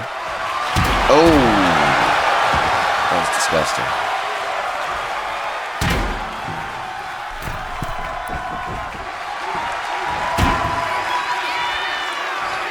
There you go. Nice meteor from Baron Jr. Lucius trying to pull himself up on the apron. Baron just stalking him. Uh-oh. Slingshot DDT onto the apron yet again. Good God. Made a joke about brain damage the other day, or the other week. Now he's trying to give him more. Crossblade at ringside. It's paid in full from earlier. Dude.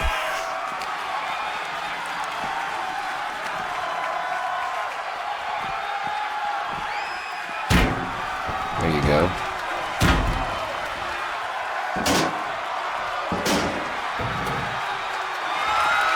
Uh-oh. And another crossblade. Oh, dude. Could this be it? 2. Oh, Lucius kicking out. That was really late. I expected to hear 3, man. I really did. Lucius kicking out at the last second. Now he might get choked out. Guillotine applied, locked in. Could this be it? No, Lucius struggled free. Oh man, Baron Blade Jr. just stalking at this point. He knows he's got it. No! Lucius, counter. No! Baron counters. There's no way. Nice. That spinning back elbow. There you go.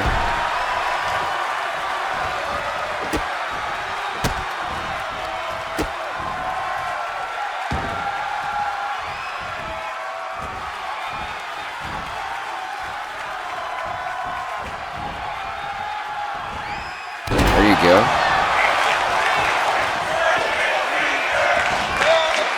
Break his fingers. Break his fingers. I like how the chant comes after he's done the move, though. There you go. 2. That really was it. Wow. Baron Blade Jr. is one of Alan Grimm's opponents at No Remorse. That is crazy work. Wow. So if you're Alan Grimm, you already know one of your opponents is someone you've been facing on and off for the last couple of weeks. And if you're Jason Grimm or Byron Blade, you know what your next goal is. If you're Byron, your goal is to win. If you're Jason, your goal is to win. That was a stupid setup. Oh God, what a dumbass. Alright, well anyway, Baron Blade Jr., the winner of this matchup, ladies and gentlemen.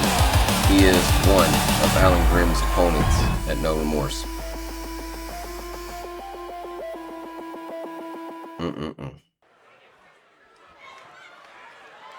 Moving on to the next match. It is the man himself, Jason Grimm, on his way to the ring. And you know he had to witness what just happened. In his mind, would he fight his brother for a shot at the title? Yes. And knowing the Grimm brothers like I do, I have no doubt that a matchup between the Grimm brothers is bound to happen in Hardcore Heritage. Is this the moment in a triple threat situation? It would be both Grimms versus Baron Jr. Do you think honestly that would pan out well? I mean, it could. Hell, you know, Alan might tell his brother, look, go out there and fight me just like you would anyone else. Now, would Jason hesitate? Maybe. Oh no. Who could say? We won't know until we get there. And we won't know until we know who wins this match. So, oh man. Jason Grimm. Good setup. One-on-one matchup with Byron Blade. Here he comes.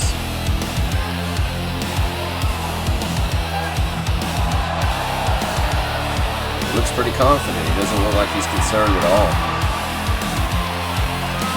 He did just watch his cousin win.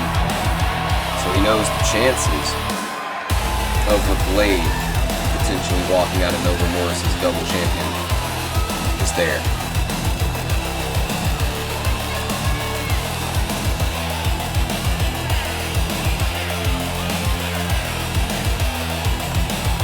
Sorry, got distracted by the music again. Byron Blade. I don't know, man. That mustache and the chops, man. You might want to change your look. You look like you're about to shoot a scene, bro.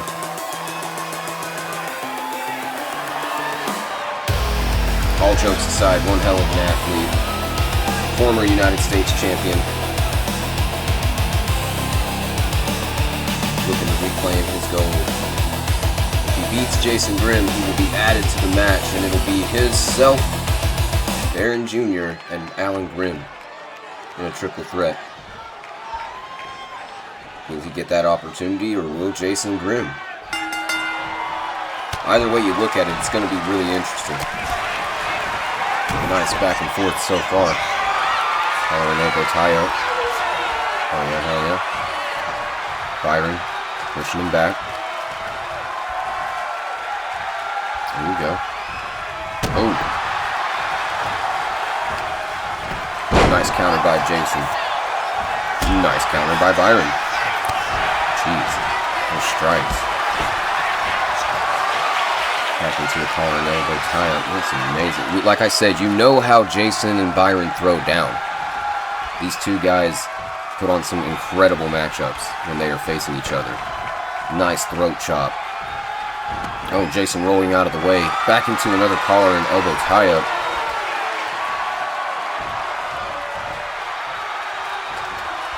Ref's gonna have to step in there. Oh, jeez, what a strike, dude. Byron now in control. Getting him against the ropes. Jesus. Irish whip. Big clothesline.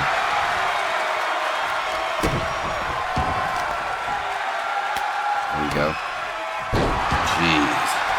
vicious attack there by Byron. He's on the pursuit, but Jason immediately getting in some offense. Uh-oh. Nice!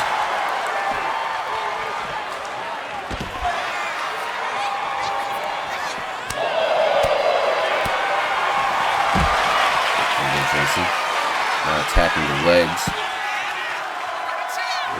There you go. Oh, Byron countering. Turning it around on Jason. Smart. Uh-oh. Nice counter.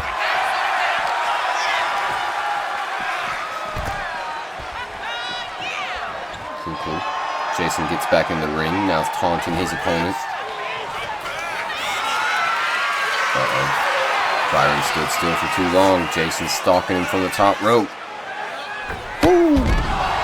That was dangerous, man. Really close to the guardrail. That could have ended really badly. It's the baseball bat. They usually do. Nice. Byron known to hit a throat chop from time to time. But Jason slings him right into the ring apron. Or ring post. Damn. Words. As the Irish whips him into the steel stairs. What are you going to do from there, bud? Oh, he was just telling him to come on. Uh-oh. Now we're playing catch up. There we go. There's that chair. Jason interrupts him, though. Oh. Nuh-uh. Counter. What's Byron thinking? Nothing right now. Enziguri to the fucking side of the head. There you go. Throws him into the ring. Jason's going top rope.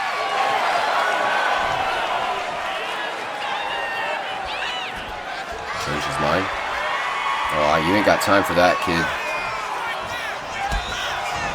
Now's not the time. The fan said, we love you. Now's not the time to be trying to get their love. Oh, double underhook suplex. The bridging pin. Doesn't get him the pin, though. Yeah. Uh-huh. There you go. Springboard drop kick, but he's swatted out of the way. There you go. Uh-oh. No way. Grim end. Great work. 2. Kick out at 2. Byron's still in this fight. Good to know. Good to know.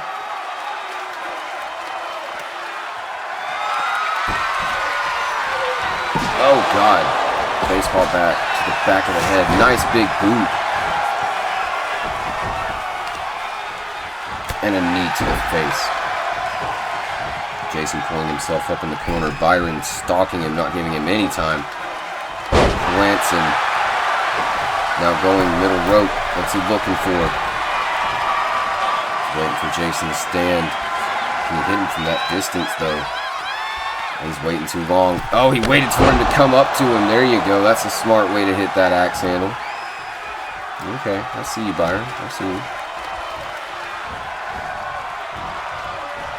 Dragging Jason to the opposite side of the ring into the corner yet again. This time, plants him. Goes up middle rope. Are we just seeing a repeat? What's he doing? No. Oh, God.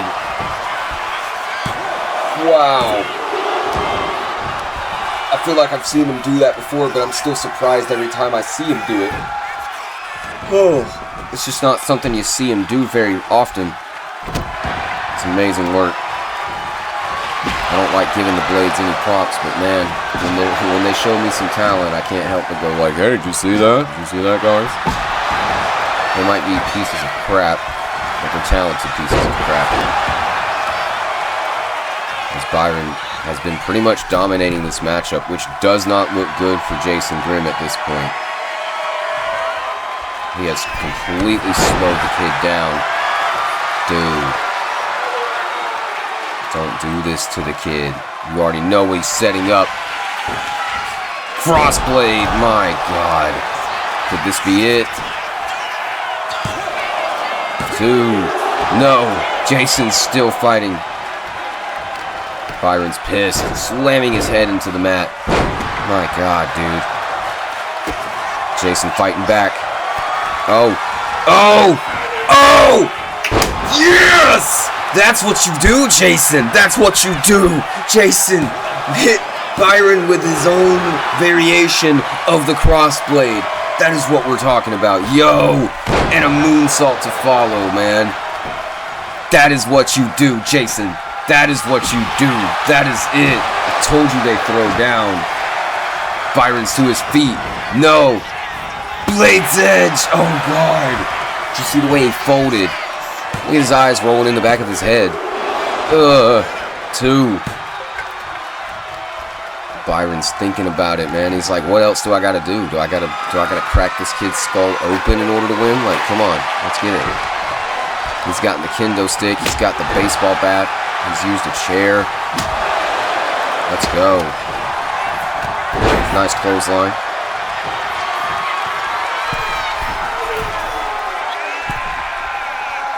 Big elbow drop from the top rope.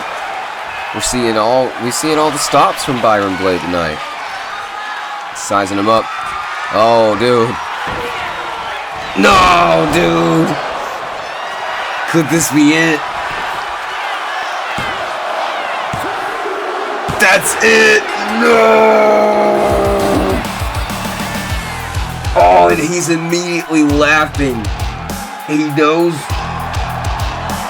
Oh, God. Alan Grimm is now outmatched at No Remorse.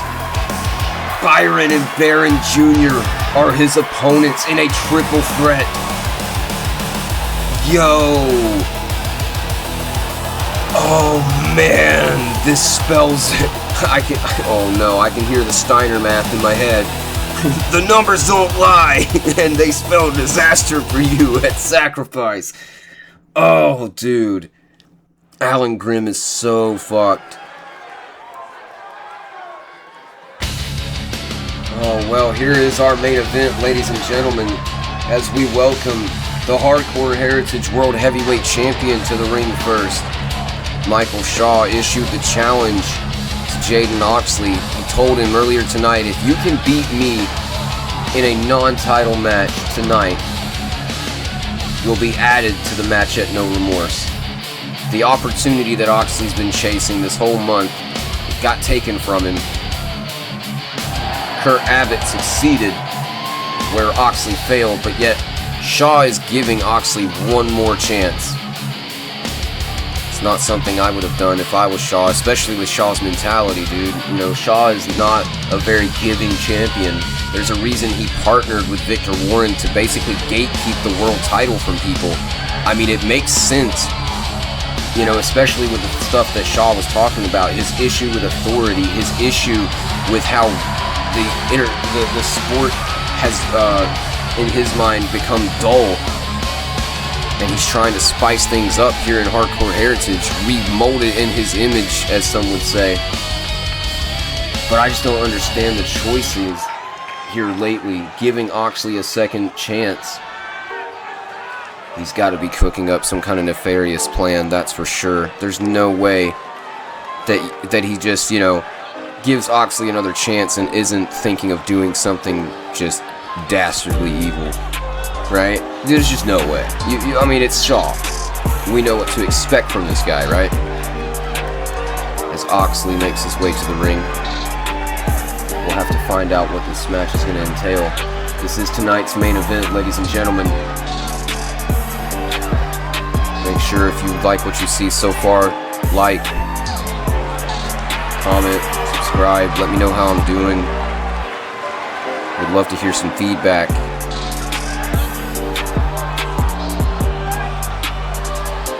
There's our number one, or well, he could be a number one contender if he succeeds tonight. Should be a number one contender. But he's been having to deal with the gatekeeper known as Victor Warren here lately, so if you're Oxley, you know you gotta lock in, no pun intended, because this might be your last opportunity before having to get at the back of the line.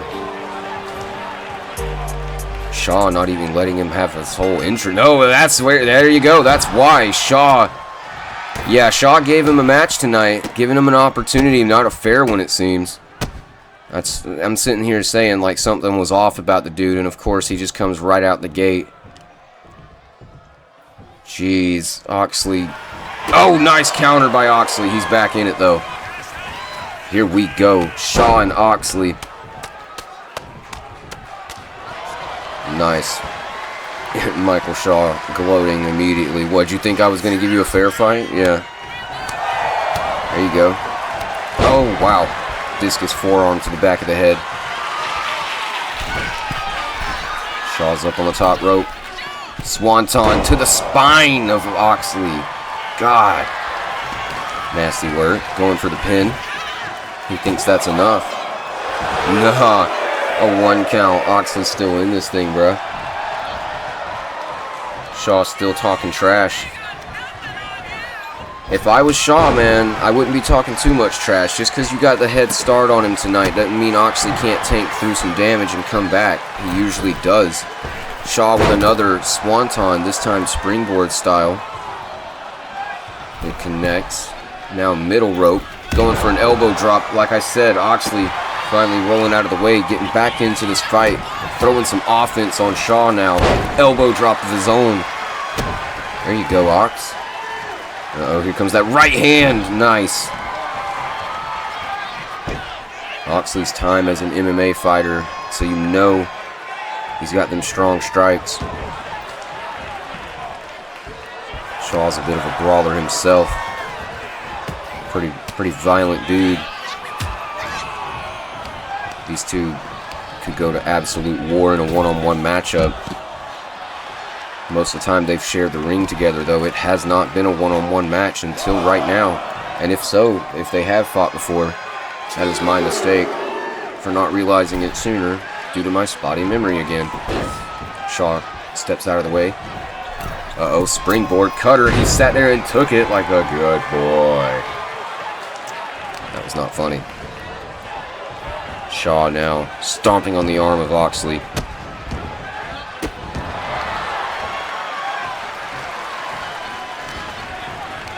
Irish whip. He's off the ropes. Ducks and jumps over. Shaw now, tried to go for a spear, but Oxley managed to catch him and drop him into the DDT. A smart counter there by Ox. There you go. That's how you do a spear, he said. I couldn't help but notice Oxley was wiggling his toe. That's so sad. Oxley, what are you doing?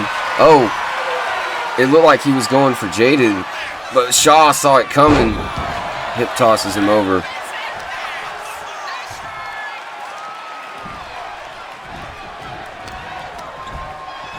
There you go, Irish whip. No, Shaw catches himself. But Ox puts him right back against the ropes. Nice strike. Uh-oh. Oh, God. Just throws him against the ropes. Shaw bounces off and lands back on the mat, only for Oxley to toss Shaw back into the air. Now Oxley going top rope. Big splash from Oxley. Oh, God. He just like... What did I just see? No! What was that? Nice rolling out of the way there by Michael Shaw. Oh my God. I can't believe I saw that. He rolled over and Shaw was rolling with him, dude. He was like, here, take me with you. Take me to your leader. There's a lot of people using the stomp here lately.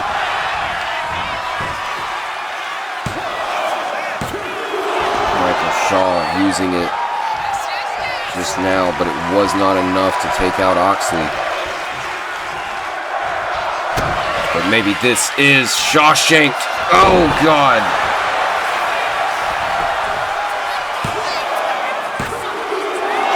Kick out at 2. It's not enough. Dude. If you're Michael Shaw and you're playing mind games, you're telling people I can beat both Oxley and Abbott at the same time, but yet you're giving Oxley an opportunity to put you in that position, to put your money where your mouth is. And yet, what happens if Shaw beats Oxley tonight? The obvious, Oxley doesn't get that title shot match at No Remorse. But, with that being said, does it put Oxley in a frame of mind where he realizes he might not have what it takes to beat Michael Shaw? Because, I mean, there's no one here to interfere with right now. There is no gatekeeper. It's just him and the champion. So if he can't pull off a non-title win, how's he going to pull off a title win? These two going back and forth with these strikes. Gotta love it. Gotta love it. Just straight punches, bro. Oh, God, they're straight throwing hands, dude. You gotta love this. Nice. Oxley with the upper hand. No way. German suplex. And another. Yo. One more. Another. Yes, sir. That's what I'm talking about, Oxley. Oh, Michael Shaw fighting back. Oxley, no way, jaded. Woo. It was like right there close to the turnbuckle. Shaw looks unconscious. No, kick out at 2. Phenomenal. And here I was talking trash on Oxley. He's starting to get back in his groove. Here we go. Irish whip. He ducks under him. Pop up. Samoan drop. Yo. Michael Shaw is not Samoan. Had someone make that comment when I was in an online community. A big Samoan drop from the non-Samoan. Ever since then, I can't get that out of my head. Like, yeah, Michael Shaw, the non-Samoan. Oh, God! Oxley, that was a nice counter. Hell yeah, dude. Nice counter. Come on, he says, get up, stand up. Had to hit you with something. Diving shoulder tackle from the top rope. Oxley going in for the pin. 2. Kick out at 2 by Michael Shaw. The World Heavyweight Champion not willing to go down that easy. But he might. No, Oxley went for the Oxlock, but Shaw with a super kick after sneaking out of there. This is... Look, he's a bad man, but I love some Michael Shaw when it comes to this wrestling that we love. Oh my God. Here we go. Springboard, cutter, and he got him. Shaw, always a performer, yo. Always. There's a reason he's been champ for this long. Oh, the curb stomp. Dude, no way. Could this be it? 2. No, Oxley. At like 2.7 or so. Kicks out. Michael Shaw. You can see, oh, he's going for it again. Another curb stomp. Dude, he's got to be done. He's got to be done. There's no way. No, he kicks out again. At this point, if you're Michael Shaw, you're like, okay, the curb stomp is not putting him away. Let's try something else. Irish whip takes his leg out from underneath him. Oxley with a shoulder tackle. He's back in it. 2 curb stomps back to back was not enough to keep the Ox down. Come on, man. You can do this. If you can get a win over Michael Shaw tonight, you can get a shot in that triple threat at wrong pay-per-view, at No Remorse. He hit him with the spear. And a kick out at 2. It looked like the ref hesitated. What's going on here? You in his pocket or something, bro? Yo, I pay you. Who do you think you are? Oxley with the Oxlock. Oh no. Michael Shaw's foot is right there at the rope. Dude, he had to let go. Oh man. Look at him. He's pissed. He's like, come on, man. Been whipping that ass. Had you in the Oxlock. Uh-oh. What's he going for here? Oh, no. Oh. Oh. That looks sick. Rope-assisted Alabama slam, right? Big elbow drop from the top rope. Oh, and a fist drop to Michael Shaw as well. My God. Now stomping on the chest of Michael Shaw. Shaw's up. And a super kick puts... Oh, man. Shaw's busted open as well as Oxley. Both these men are bleeding right now. Oh, diving axe handle straight to the back. And now a leg drop to the arm. Michael Shaw sizing up Oxley. What's he going for? Springboard clothesline. Nice work. Going in for the pin. He's got blood in his eye. So does Ox, I think.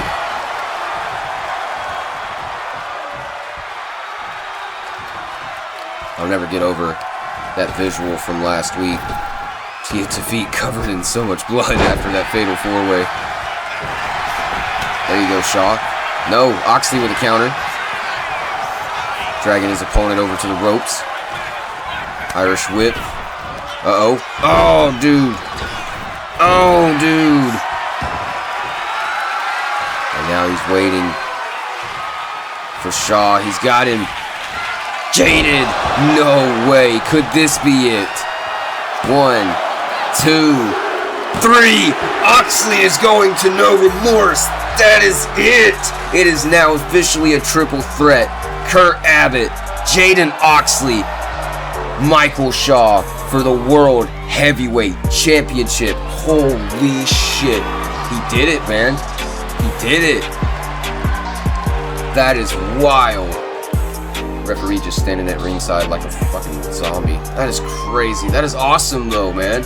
We get to see a triple threat in the main event of No Remorse for the World Heavyweight title. Yet again, Oxley, Shaw, Abbott. It's gonna be amazing. Oh, dude. Ladies and gentlemen, this has been another exciting episode of Havoc.